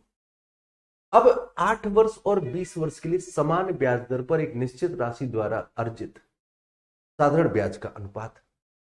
अब इन्होंने बोला है समान ब्याज दर, रेट बिल्कुल फिक्स, एक निश्चित राशि प्रिंसिपल भी फिक्स, 100 वाला भी फिक्स, तो यार जो रेशियो टाइम का होगा क्या वही रेशियो एसआई का हो जाएगा? अभी थोड़ी देर पहले चोर पुलिस में सीखा था कि अगर बाकी का सब कांस्टेंट जा रहा है तो जो रेशियो टाइम का है वही आपका एसआई का हो जाएगा। अब एसआई टाइम का रेशियो कितना है? बोले सर टाइम का रेशियो है 8 से 20, मतलब टाइम का रेशियो हो रहा है 2:। अब चूंकि हमारे पास बाकी सब डाटा कांस्टेंट है तो हमारा जो टाइम का रेशियो वही एसआई का रेशियो होगा। तो बोले ब्याज का रेशियो भी क्या होगा? बोले सर ब्याज का रेशियो भी 2:5 हो जाएगा, ऑप्शन। बात समझ आए? ये सब चीजें टाइम एंड वर्क में हम टाइम स्पीड डिस्टेंस में सीखा था। अब एक और समझो, 4.5 रुपए प्रति वर्ष की दर से निश्चित राशि जमा पर ब्याज 1 वर्ष में 135 रुपए मिलता है। यदि 1 वर्ष में 5% प्रति वर्ष से समान जमा राशि पर अतिरिक्त ब्याज कितना मिलेगा? अगर हम 5 के हिसाब से करें तो हमें कितना ज्यादा ब्याज मिलेगा? अब एक बात समझते हैं, राशि निश्चित जमा प्रिंसिपल सेम, समान जमा राशि पर, ठीक है, 1 वर्ष टाइम भी सेम। तो जो तुम्हारे रेट का रेशियो रहेगा, बोले रेट का रेशियो कितना है? हमने कहा 4.5 और 5, 4.5 और 5 में 9 और 10 का रेट बनेगा। तो तुम बोले सर यही रेशियो क्या एसआई का भी रहेगा? अभी सीखा है कि प्रिंसिपल भी सेम है, रेट भी सेम है, तो जो टाइम का रेशियो वो एसआई का। अभी क्या हो गया? बोले sir principal same time same, तो जो रेशियो रेट का वही रेशियो एसआई का। तो रेट का रेशियो हो गया 9 और 10, तो एसआई का रेशियो भी 9 और 10। अब अगर 9 बराबर है मेरे भाई 135, 15 निम्मा 135, तो 15 धाई 150। वो पूछ रहे हैं कितना अतिरिक्त ब्याज मिलेगा, कितना एक्स्ट्रा ब्याज मिल रहा है? बोले सर 15 रुपए, आंसर डन। एक और सवाल पूछा, एक निश्चित संख्या में व्यक्ति एक दिन में 9 घंटे काम करके 34 दिनों में काम कर सकते हैं। यदि व्यक्तियों की संख्या 40% कम हो जाए, शेष व्यक्तियों के कार्य को 51 दिनों में पूरा करना, तो एक दिन में कितने घंटे काम करना पड़ेगा? अच्छा काम वही है, वर्क वही है, वर्क सेम है, काम वही है। अब इसको कैसे करें? मेंस का क्वेश्चन है, सीजीएल का है। 9 घंटे काम कर रहे हैं, ठीक है, 34 दिन में काम को कर सकते हैं।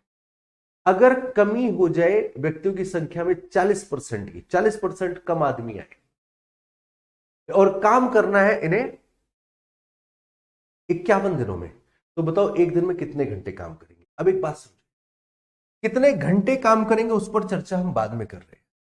घंटे का पता करना है तो हम घंटे को छुएंगे ही नहीं। कहां घंटे? नहीं देखना, सॉरी बाय, हम नहीं देख रहे। मुझे यह बताओ पहले कितने आदमी काम कर रहे थे? मुझे ये बताओ पहले कितने आदमी काम कर रहे थे? बोले सर पहले जो भी आदमी थे 40% की कमी अगर आई है, 2/5 की कमी आई, तो मैं ये मान लेता हूं कि 5 आदमी थे, अब 40% चले गए तो अब 3 आदमी काम करेंगे। ग्रेट। कितने दिन काम कर रहे थे? बोले सर ये 34 दिन काम कर रहे थे, अब हमें 51 दिन का टाइम मिल गया। मेरे भाई बात समझना, फॉर्मूला होता है MDH बराबर W। बोलो यस और हमारे पास में W है फिक्स, हमारे पास में W है फिक्स, H के बारे में बात कर रहे हैं। मैं किसी भी तरीके से अगर MD को 1 यूनिट बना दूं, MD को 1 यूनिट बना लूं तो मेरा काम बन जाएगा। 17 दूनी 34, 17 तिया 51, मतलब MD का रेशियो 10 से 9 हो गया।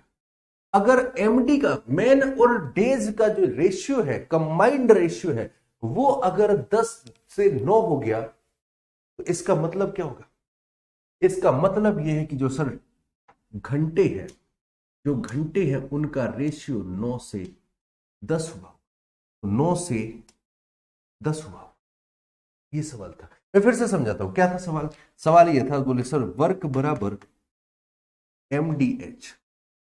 अब यार देखो, हमें पता है इन तीनों का गुणा वर्क होता है, या तो मैं वही अपना फॉर्मूला लगाऊं M×1H1/W1 वगैरह।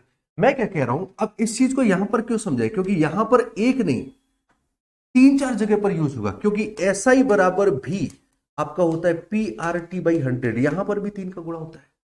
वॉल्यूम बराबर भी होता है आपका LBH, यहां पर भी 3 का गुणा होता है, राइट। तो मैं यही चीज समझा रहा हूं। जैसे अगर मैं बोलूं कि लंबाई को मैंने 20% बढ़ाया, मैंने चौड़ाई को भी 10% घटाया, अब बताओ मैं ऊंचाई में कितना चेंज कर दूं कि हमारा आयतन ना बदले, पेपर का सवाल है। तो क्या यार मैं लंबाई और चौड़ाई को एक यूनिट मान सकता हूं? क्या मैं लंबाई और चौड़ाई को एक यूनिट में कन्वर्ट कर सकता हूं? मैं उसका रिजल्ट निकाल लूंगा। तो वही काम मैंने यहां पर किया कि मैंने जो MD है उसको एक यूनिट मान लिया। तो मैंने कहा पहले 5 आदमी 34 दिन काम कर रहे हैं, अब 3 आदमी 51 दिन काम कर रहे हैं, तो इनके बीच में रेशियो कितना बना? तो आपको सर रेशियो बन रहा है 10 से 9 का। तो अगर MD के बीच में 10 से 9 का रेशियो बन रहा है, तो घंटों के बीच में 9 से 10 का रेशियो बनेगा, तभी तो वर्क कांस्टेंट होगा। तो 9 घंटे 10 हो जाएंगे, और उन्होंने वही लिखा है 9 घंटे कितने हो जाएंगे? बोले सर 10 हो जाएंगे। मैं आपको ये चीज क्यों बता रहा हूं, जो भी आप ये फॉर्मूले लगाते हो, मैं ये नहीं कह रहा हूं कि वो तरीके अच्छे नहीं है, अच्छे हैं, लेकिन मैं ये चीज बता रहा हूं कि ये चीज जो आपको सिखा रहा हूं प्रोडक्ट कांस्टेंट मेथड, अभी आपको शायद ये चीजें समझ नहीं आ रही हो, लेकिन जब आप मेरी प्रैक्टिस बैच में आते हैं, और प्रैक्टिस बैच में फिर आप देखते हैं कि सवालों को यार इतनी जल्दी जल्दी उड़ रहे हैं। इवन हमने 8-10 क्लासेस शायद मेंस के लिए कंडक्ट भी की थी, तो वहां पर चूंकि आपने कभी मेरी क्लास ली नहीं थी, अटेंड नहीं किया था, तो मैंने कॉन्सेप्ट्स को बहुत ज्यादा इलेबोरेट किया, हर एक चीज को। अदरवाइज जब आप प्रैक्टिस मोड पर हो रहे होते हैं तो सवाल को पता है कैसे करते हैं। अगर मैं इसी सवाल को कर रहा होता अपने प्रैक्टिस मोमेंट में, तो मैं इसको ऐसे मतलब बच्चों को सिखाता हूं, जिस तरीके से मैं बैचेस में पढ़ाता हूं उसमें मैं ये सिखाता हूं, देखो वर्किंग डेज 2 से 3 हो गया, आदमी 5 से 3 हो गया, मतलब 10 से 9 हुआ, तो घंटे 9 से 10 हुए। ये सॉल्यूशन चलता है। अब इतना करने में आपको कितना समय लगेगा समझ में? लेकिन अब ये सब चीज के लिए इतना सिखाना तो जरूरी है ना यार, तभी तो आप यहां पर पहुंचोगे कि सीधे सीधे वहीं पर काट पीट के बराबर कर पाओ कि जो वर्किंग डेज हैं वो 2 से 3 हो गए, आदमी 40% कम हुआ, तो आदमी 5 से 3 रह गए। इसका मतलब पहले 10 अब 9, तो घंटे पहले 9 अब 10। कितना बड़ा सॉल्यूशन है। अब तुम बोलो नहीं सर जी हमारा MDH तो इससे बढ़िया है, इसमें फिर कौन सी खराबी है? और MDH तो सिर्फ MDH पे लगेगा, ये तो तुम्हारा आदि गणित पे लग रहा है। फिर अगर हम इस पे काम करना शुरू से सीखे होते तो हमारे लिए ये मेथड सबसे अच्छा हो सकता था। सही बात है गलत? क्यों? क्योंकि सवाल में तो हर जगह काम सेम ही मिलता है, रेयर केसेस में मिलता है ना कि उससे 4 गुना काम, और अगर सेम काम करने के लिए 10 घंटे काम कर रहे हैं, उससे दुगुना काम कराने के लिए 20 घंटे काम करेंगे। सीधा गणित है ना, आधा काम कराने के लिए 5 घंटे काम करेंगे। मेथड सीखना जरूरी है, समझ पाए? एक और सवाल पर चलते हैं, अगला क्वेश्चन। आकाश अरविंद की तुलना में 3 गुना अच्छा काम करता है। अच्छा काम कर रहा है मतलब एफिशिएंसी, एक साइड पर आकाश है और एक साइड पर अरविंद है, ये 3 गुना अच्छा काम कर रहा है, ठीक है। तो आकाश अरविंद से 3 गुना अच्छा काम करता है, तो अगर अरविंद 1 यूनिट काम करेंगे तो ये 3 यूनिट काम करेगा, ये एफिशिएंसी होगी। अगर एफिशिएंसी का रेशियो ये है तो वर्किंग डेज का रेशियो 1 से 3 इधर पर जाएगा। इसलिए अरविंद की तुलना में आकाश को 30 दिनों में आपका क्या लिखा है, therefore is able to finish a job in 30 days less, 30 दिन कम में, 30 कम दिनों में, 30 कम दिनों में, 30 days less than अरविंद। इसलिए अरविंद से 30 दिन पहले काम कर लिया। भाई तुम्हारे हिसाब से कितने दिन पहले काम कर लिया? अरविंद से कितने दिन पहले काम कर लिया? आपको सर 2 दिन। यार अगर 2 बराबर 30 के है तो 1 बराबर 15 के, या 3 बराबर 45 के। देख लो अरविंद से वाकई 30 दिन पहले काम किया हुआ है। अब कह रही यदि वे एक साथ काम करें तो कितने दिन में काम करेंगे? शुरुआत यहीं से करी थी यार। अगर 3 यूनिट वाला बंदा 15 दिन ले रहा है तो पूरा काम कितना होगा? बोले सर 45। और इस काम को करवाना दोनों से है, 4 वाले से। आंसर हो जाएगा 11 सही 1/4 दिन। लग गया समझ? एफिशिएंसी का रेशियो पलटेंगे, वर्किंग डेज का रेशियो। बार बार वही बता रहा हूं। रीजन बोले sir work done is equal to होता है एफिशिएंसी इनटू वर्किंग डेज। और सवाल में उन्होंने बोल दिया कि वही काम का मतलब काम हो गया फिक्स। तो एफिशिएंसी का रेशियो पलटेंगे तो वर्किंग डेज का आएगा, वर्किंग डेज का रेशियो पलटेंगे तो एफिशिएंसी का रेशियो। एक और सवाल लगाए तो समझ पा रहे हो यार। हम लोगों ने लगभग 5-6 टॉपिक तो कवर कर लिए और 5-6 टॉपिक में कैसे कैसे पीसीएम वर्क करता है ये शायद आप समझ पाए। अभी बहुत कुछ है। मैंने आपसे पहले ही बोला कि इस कॉन्सेप्ट से, इस मेथड से रिलेटेड हर एक सवाल लेकर के नहीं आया हूं मैं, क्योंकि इस मेथड के सवाल भरे भरे हैं। तो मैंने हर एक टॉपिक से कुछ कुछ सवाल निकाल लिए। हमने कहा चलो लेके चलते। मैं सिर्फ ये मेथड सिखाने आया हूं, इस मेथड को अप्लाई करना सिखाने आया हूं। अब जैसे वो पिछला वाला कॉन्सेप्ट था वो एमडीएच वाला, तो यहां पर थोड़ी सी समस्या जरूर आएगी, लेकिन जब आप इसको यहां समझ जाओगे तो कल जब मैं आपको ये सिखाऊंगा तो आप ये भी सीखोगे और तब आप पहुंचोगे थिंक विदाउट इंक पर। एक सीरीज चलती है मेरी, आपसे अभी रूबरू नहीं हुई, उसमें कोशिश हमारी ये रहती है कि पेन ना के बराबर यूज।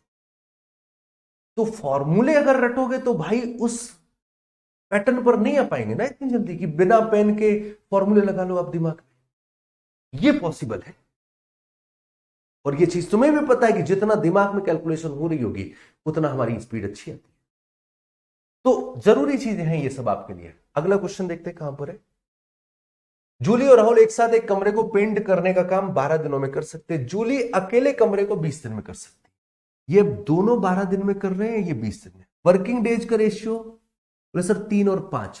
इसका मतलब ये दोनों प्राणी कितना काम करेंगे? बोले सर 5। और जूली अकेले कितने दिन में काम कर रही है? बोले सर 3। वर्किंग डेज का रेशियो 3 और 5 का था तो एफिशिएंसी का रेशियो 5 और 3 का है। अब जूली और राहुल 5 यूनिट काम कर रहे हैं, जिसमें जूली अकेले 3 यूनिट कर रही है, तो इसका मतलब राहुल 2 यूनिट काम कर रहे। बन गया?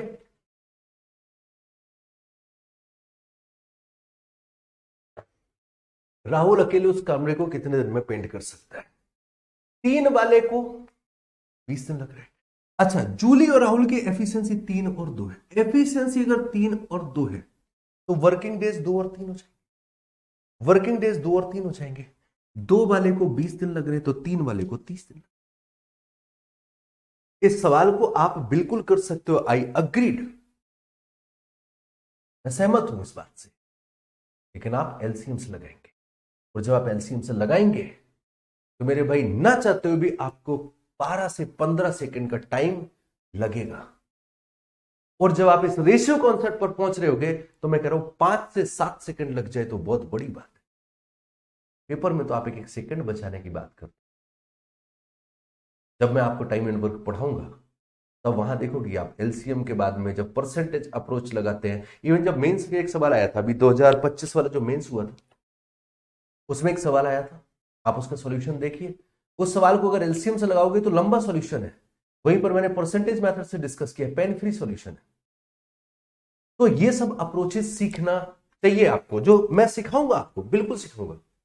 अब 2 त्रिभुजों का क्षेत्रफल का रेशियो दे रखा है। क्षेत्रफल मतलब फाइनल वैल्यू दे रखी है 4 और 3 की, और उनकी ऊंचाई 6 और 5 के हिसाब से दे रखी है। हाइट ये है, बेस ये है, एरिया फाइनल पे आता है। हाइट का रेशियो 6 और 5 है, एरिया का रेशियो 4 और 3 है। तो भाई बताओ बेस के बारे में क्या करना है? फाइनल वैल्यू दे रखी तो अब तुम्हें भी पता है। बोले क्या किया सर? 6 3 18, 5 चौको 20। तो आधार का रेशियो कितना हो जाएगा? बोले सर 9:10। ऑप्शन सी करेक्ट है। 2 ही चीज सिखाई थी। अगर रिजल्ट सेम है, अब अगर यहीं पर बोल देते आधार एरिया दोनों का बराबर है तो प्रोडक्ट कांस्टेंट लगा रहा होता है। बोले बराबर नहीं है तो क्रॉस लगा रहा हूं। 2 ही चीजों पे तो काम कर रहे हैं हम लोग, या तो क्रॉस लगा रहे हैं, प्रोडक्ट कांस्टेंट लगा रहे हैं। कॉफी और चाय की कीमतों का रेशियो 3 और 4 है। एक परिवार द्वारा उपभोग की गई मात्रा 4 और 7 है, इनके खर्च का रेशियो बताइए। CHSL मेंस का सवाल है। एक कॉफी जो है वो 3 और 4 रुपए के हिसाब से चल रही, कॉफी की कीमत 3 रुपए है, 4 रुपए है। फिर इसके बाद बोले जो खर्चा कर रहे हो मतलब प्राइस, फिर कंजम्पशन, फाइनल वैल्यू पूछ रहे हैं। प्राइस कितना हो रहा है सर? प्राइस हो रहा है 3 रुपए की, 4 रुपए की। इसके 4 पैकेट उड़ा दिए, 3 रुपए वाली चीज के 4 पैकेट उड़ा दिए, 4 रुपए वाली चीज के 7 पैकेट उड़ा दिए। तो टोटल खर्चा कितना आएगा? जो भी क्रॉस में कट रहा है काट दो, आंसर बोले 3:7। खर्च का रेशियो 3:7 कहां पर है? Option A. लग गया समझ?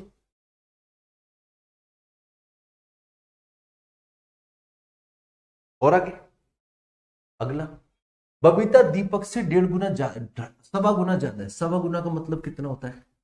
बोले सर 5/4।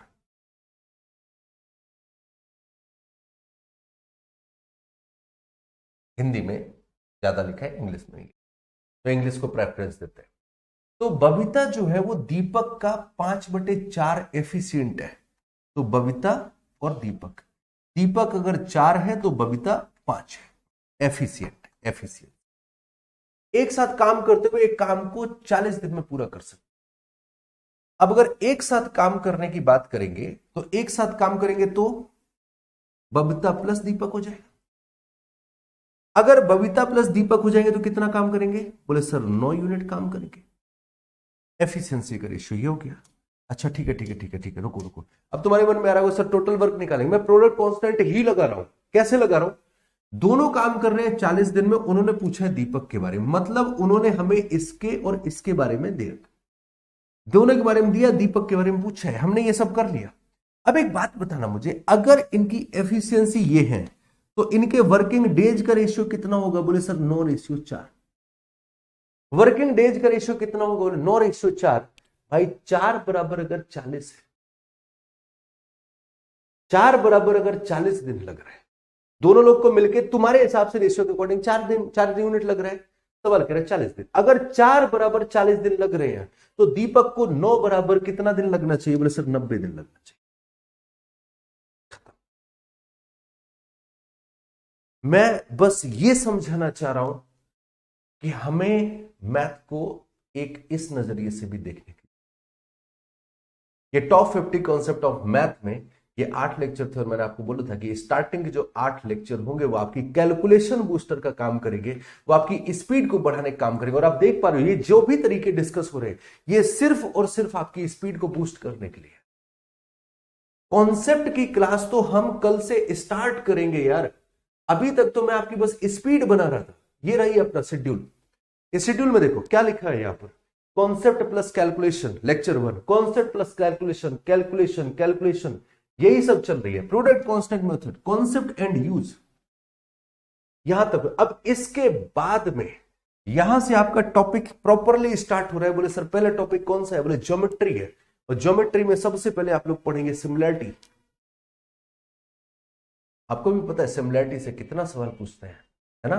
कोई भी पेपर है बहुत ज्यादा सिमिलर, ये दोनों इतने सेगमेंट से एक सवाल 100% आना तय है। कोई भी एग्जाम हो एसएससी, या तो सिमिलैरिटी से पूछ देगा, ट्रायंगल से रिलेटेड कुछ पूछ देगा। एक तो हर हालत में पूछा ही जाना है। आप खोल लो पिछले 5 साल का कोई भी पेपर, चाहे आप CHSL का कोई भी पेपर खोलो, चाहे, और मैं ये नहीं कह रहा कि CHSL के 54 सेट हुए उनमें से पूछा गया, नहीं, कोई भी सेट खोल लो, सिर्फ इन 2 दिन के लेक्चर से तुम्हें एक सवाल मिल जाएगा हर सेट में। इस तरीके से आपके ये पूरे सिलेबस को प्लान किया गया। और अभी तक तो ये कैलकुलेशन का पार्ट है, कल से तुम्हारे कॉन्सेप्ट स्टार्ट होंगे। तो अभी तक जितना कुछ भी पढ़ा रहा था वो इसलिए आपको सीखना जरूरी, क्योंकि जब डिस्कशन स्टार्ट करूंगा अब आगे, तो चीजें जब हवा में उड़ रही होंगी तो आप फिर पकड़ नहीं पाएंगे शायद। इसलिए ये सब चीजें आपके लिए सीखना बहुत जरूरी है। एक और सवाल आपके सामने रखते हैं। 45,000 रुपए के साथ एक व्यवसाय शुरू किया गया, बाद में बी द्वारा 30,000 रुपए जोड़ा गया, वर्ष के अंत में 2 और 1 का लाभ। मतलब प्रिंसिपल कितना लगाया? बोले सर 3 और 2 का प्रिंसिपल लगाया। टाइम कितना दिया? बोले पता नहीं। फाइनल कितना है? बोले सर फाइनली 2 और 1 चाहिए। फाइनली 2 और 1 चाहिए। अब क्या किया जाए? बोले सर ये लो 4, ये लो 3। किस हिसाब से टाइम लगाया है? बोले सर इसने 4 महीने लगाए तो इसने 3 महीने।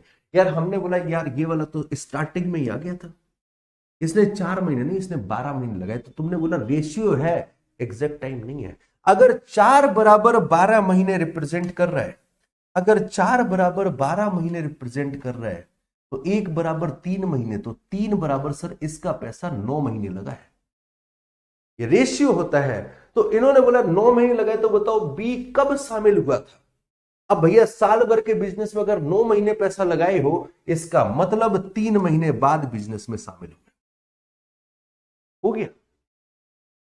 दो ही चीजें चल रही, product constant cross, product constant cross. ये सवाल, पी ने 1 वर्ष के लिए 4000 रुपए निवेश किए, क्यू ने कुछ महीने बाद 6000 रुपए निवेश किए। मतलब इन्होंने अगर 2 रुपए लगाया है तो इन्होंने 3 रुपए लगाया है। ओके, वर्ष के अंत में पी और क्यू के लाभ का रेशियो 4 और 3 है। फिर से वही सवाल कि पैसा लगाया गया 2 से 3 के रेशियो में, टाइम किस हिसाब से दे रहे हैं नहीं पता, फाइनल जो रिजल्ट आ रहा है उसको चाहिए 4 और 3 का हिसाब। तो क्या करें? बोले सर 4 तिहाई 12, 3 दूनी 6, 4 तिहाई 12, 3 दूनी 6। मतलब अगर पहले वाले का पैसा 12 महीने लगा तो दूसरे वाले का 6 महीने लगा।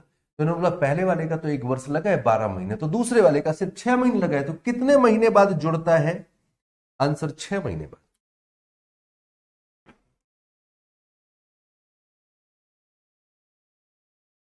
आज बड़ी तेज वाली दिक्कत हो रही, उलझन है ना। लेकिन चलो अब जरा इस सवाल को देखो, ठहराव वाला, स्टॉपेज वाला सवाल। स्टॉपेज वाले सवाल में प्रोडक्ट कांस्टेंट लगेगा क्या? देखो मैं भी आपको ये दिख रहा हूं, दिख रहा है? नहीं दिख रहा है, दिखना चाहिए। अब दिख रहा है। ये आपका डेस्टिनेशन 1 है, यहां से बस निकली और यहां पहुंच गई और रुक गई। डन। सीन ये है कि यहां से अगर बस निकली और यहां जाकर के डेस्टिनेशन खत्म हो गई, अब वो चाहे बिना रुके जाए चाहे वो रुक रुक के जाए, ऐसा तो नहीं कि डेस्टिनेशन से 1 किलोमीटर आगे रुकेगी जाके। बोले नहीं सर, जहां से चली है और जहां तक जाएगी उतना ही डिस्टेंस है, दैट मींस डिस्टेंस सेम। और मैंने कहा भाई डिस्टेंस अगर सेम है तो फिर तुम्हारा कौन सा कॉन्सेप्ट लगता है? क्या सवाल के लिए आप फॉर्मूला रट्टा मारते हैं, और फॉर्मूला रट्टा वाला क्या होता है कि बोले दोनों स्पीड का डिफरेंस, मुझे तो याद भी नहीं वो कौन सी शॉर्ट ट्रिक होती है, मैं भी थोड़ा सा दिमाग लगा लूं पहले फिर बताता हूं कि कौन सी शॉर्ट ट्रिक होती है यार।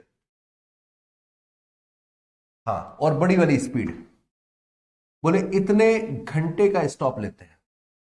अब डिफरेंस क्यों लिया? बड़ी वाली स्पीड नीचे क्यों रखी? क्यों छोटी वाली नहीं रख सकते, या इसको ऊपर नहीं रख सकते? आप सवाल जवाब नहीं करते।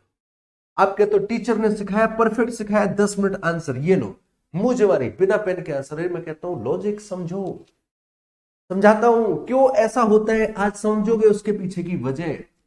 बात ऐसी है मेरे भाई कि अगर डिस्टेंस सेम हो गई तो स्पीड का रेशियो कितना है? बोले सर स्पीड का रेशियो देखो, with stoppage, with out stoppage.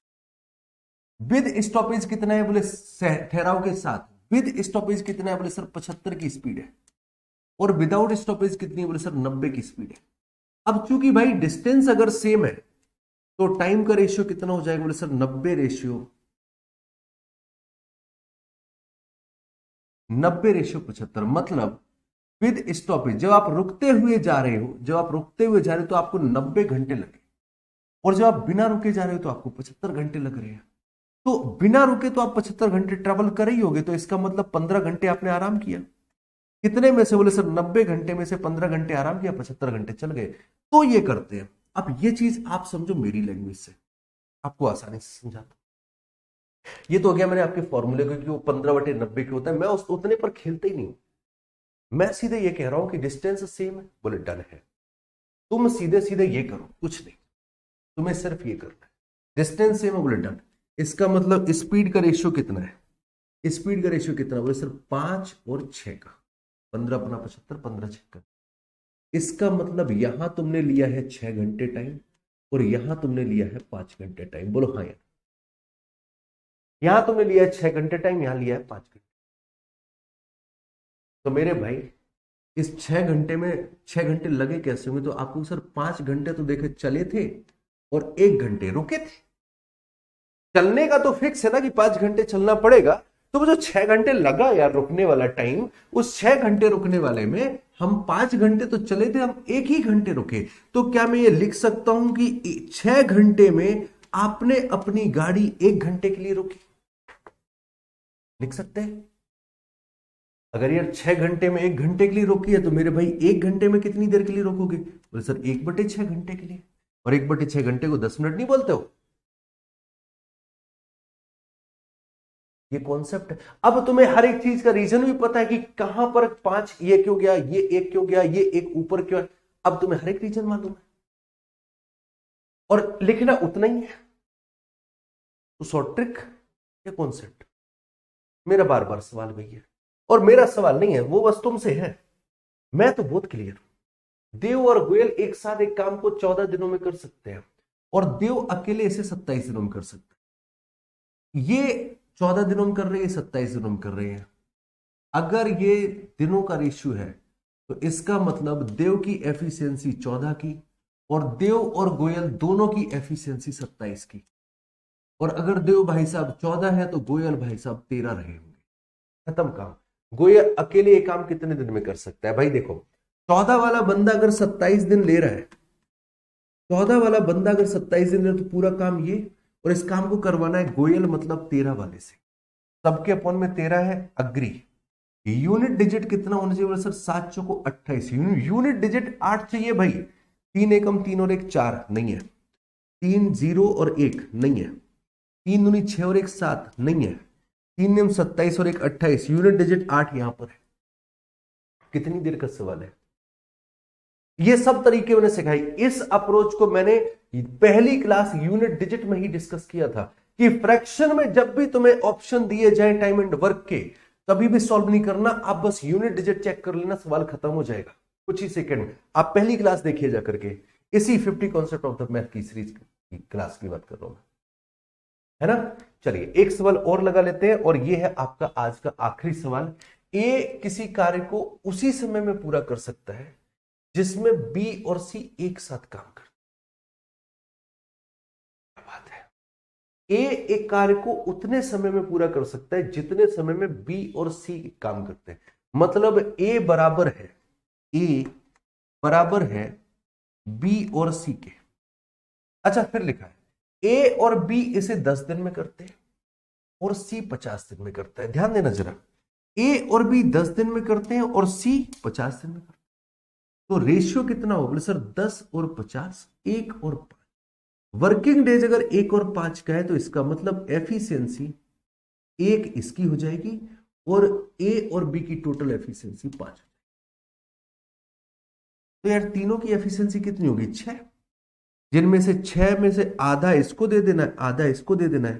तो ए की एफिशिएंसी 3, बचा 3 अगर इनमें बांटोगे तो भाई सी तो 1 पे फिक्स है, तो बी की एफिशिएंसी 2। तो देखो बाकी सब सेट हो गया। अब क्या पूछ रहे हैं इन्होंने? यार देखो, एक वाला बंदा अगर 50 दिन में काम कर रहा है तो पूरा काम 50, या फिर ऐसे समझो, एक वाला बंदा बी और सी एफिशिएंसी का रेशियो 2:1, तो वर्किंग डेज का रेशियो 1:2। सी को लग रहे हैं 2 बराबर 50 दिन, तो बी को लगेगा 1 बराबर 25 दिन। Option C. कितना लिखना पड़ा है सवाल? अब ये चीज मैंने आपको यह समझाया कि जहां कहीं पर भी आपको ये टोटल वर्क दिखाई पड़े, आप प्रोडक्ट कांस्टेंट रेशियो अप्लाई करने की कोशिश। Time and work, time speed distance, percentage, profit loss, SI, mensuration, ratio, इतने टॉपिक्स में हमने इस सवालों को लगाया। अब मैं आपको बताता हूं, इस टॉपिक से रिलेटेड सारे कॉन्सेप्ट आपको बता दिए, है ना, कैलकुलेशन चीजें बता दी आपको। कल से आपका मैथमेटिक्स कॉन्सेप्चुअल स्टार्ट होगा और मैं हर एक टॉपिक के कुछ इंपॉर्टेंट कॉन्सेप्ट के सवाल लेकर के यहां पर डिस्कस करूंगा। ये बेस एक बनवाना जरूरी था, जिससे कि अगर कोई भी मेरी क्लासेस आगे की कर रहा है, मैं एक चीज हमेशा मानता हूं कि टीचर और स्टूडेंट की वाइब मैच करनी चाहिए। आप किस पेज पर पढ़ रहे हो, मैं किस पेज पर पढ़ा रहा हूं, वो एक मैच करना चाहिए। और ये 7-8 दिन का ड्यूरेशन, जिसको हम लोगों ने बहुत बेहतरीन तरीके से यूटिलाइज किया, क्योंकि एक तो इतने दिनों में हम लोग की वाइब भी मैच कर गई होगी, और दूसरा इन दिनों में आपने कैलकुलेशन बूस्टर के सारे तरीके सीखे कि किस तरीके को यूज करके हम अपने सवाल के आंसर को बहुत जल्दी फिगर आउट कर सकते हैं। तो ये 8 दिन ढंग से आपने यूटिलाइज करे। अब कल से आपका जो कॉन्सेप्चुअल है, कल नहीं सॉरी परसों से आपकी जो कॉन्सेप्चुअल क्लासेस हैं वो प्रॉपरली स्टार्ट हो जाए। मैं एक ही बात बोलता हूं, ये 50 लेक्चर जिसने भी कंप्लीट कर लिए लेक्चर 1 से लेक्चर 50 तक, तुम बस सिर्फ प्रैक्टिस करते रहना, सिर्फ प्रैक्टिस करते रहना। जो मैंने तौर तरीके सिखा दिए, आप बस उनको मत छोड़ना। मैथ में तुम्हें कोई भी सवाल परेशान नहीं करे, और ये सब चीजें आप इतने दिन में सीख भी गए हो। आप खुद देखते होगे कि यार सवालों को देखने का नजरिया ऐसा कुछ भी हो सकता है क्या, ये सवाल बोले इस तरीके से भी सवाल के लिए सोचा जा सकता है। कोई भी सवाल है, हम तो अभी तक शॉर्टकट याद करते थे, नहीं यार सोचते हैं। वो मैथमेटिक है इंटरेस्टिंग, मैं आपको वो सोचना सिखाऊंगा तो सीख जाओगे आप लोगों को कोई भी चीज सिखाई जाए आप बहुत मन से सीख जाओगे। और जिस दिन वो सीख गए, फिर बहुतों को दिक्कत आने, क्योंकि फिर आप सवाल जवाब करना शुरू कर जाओगे। बोले सर जी यहां पर अगर ये रखा है तो क्यों रखा है, और ये क्यों पेन करेगा बहुत। ये क्वेश्चन तुम तभी करोगे जब तुम मैथ को समझ रहे हो। और मैं एक ही बात बोलता हूं, मैथ समझने वाला सब्जेक्ट है, रटने वाला नहीं है। रटने वाला बंदा क्वेश्चन नहीं करता है, जो चीजें समझना चाह रहा है उसके दिमाग से अगर चीजें कॉरोबरेटर नहीं हो रही होंगी तभी वो पूछेगा क्यों सर ऐसा क्यों कर दिया। जैसे हमने इस सवाल में 3 इधर बटा 3 इधर बटा, अब अगर आप रट रहे होगे तो अनुज सेंगर ने 3-2-1 बटा है, तुम भी 3-2-1 बटोगे। लेकिन अगर तुम समझ रहे होगे तो तुम सोचो बोले इनको बराबर क्यों किया गया, क्योंकि पहली लाइन में बोला था कि जितना काम ए कर रहे हैं उतना काम मिलकर के बी और सी कर रहे हैं, तो इसलिए जितना काम ए कर रहे हैं उतना काम मिलकर के बी। तो आपके पास रीजन है ना। ये तुमने छोटा सा एग्जांपल दिया कि क्रॉस क्वेश्चन आदमी कब करता है, तो कमर कस लो अपनी और लंबी दौड़ है यार अपनी, लेकिन यकीन मानो जीतेंगे भी। बस टूटने नहीं देना है, बाकी मुलाकात करेंगे फिर अगले लेक्चर में। अब एक काम करना, बस ये 8 लेक्चर में जितना पढ़ाया आपको, नेक्स्ट क्लास में आने से पहले रिवाइज कर लेना, बहुत मजा आने वाला है तुम्हें नेक्स्ट क्लास। आज का सेशन यही रोकेंगे, बाकी मुलाकात करेंगे अगली क्लास में। तब तक ख्याल रखिए अपना, बाय बाय, टेक केयर।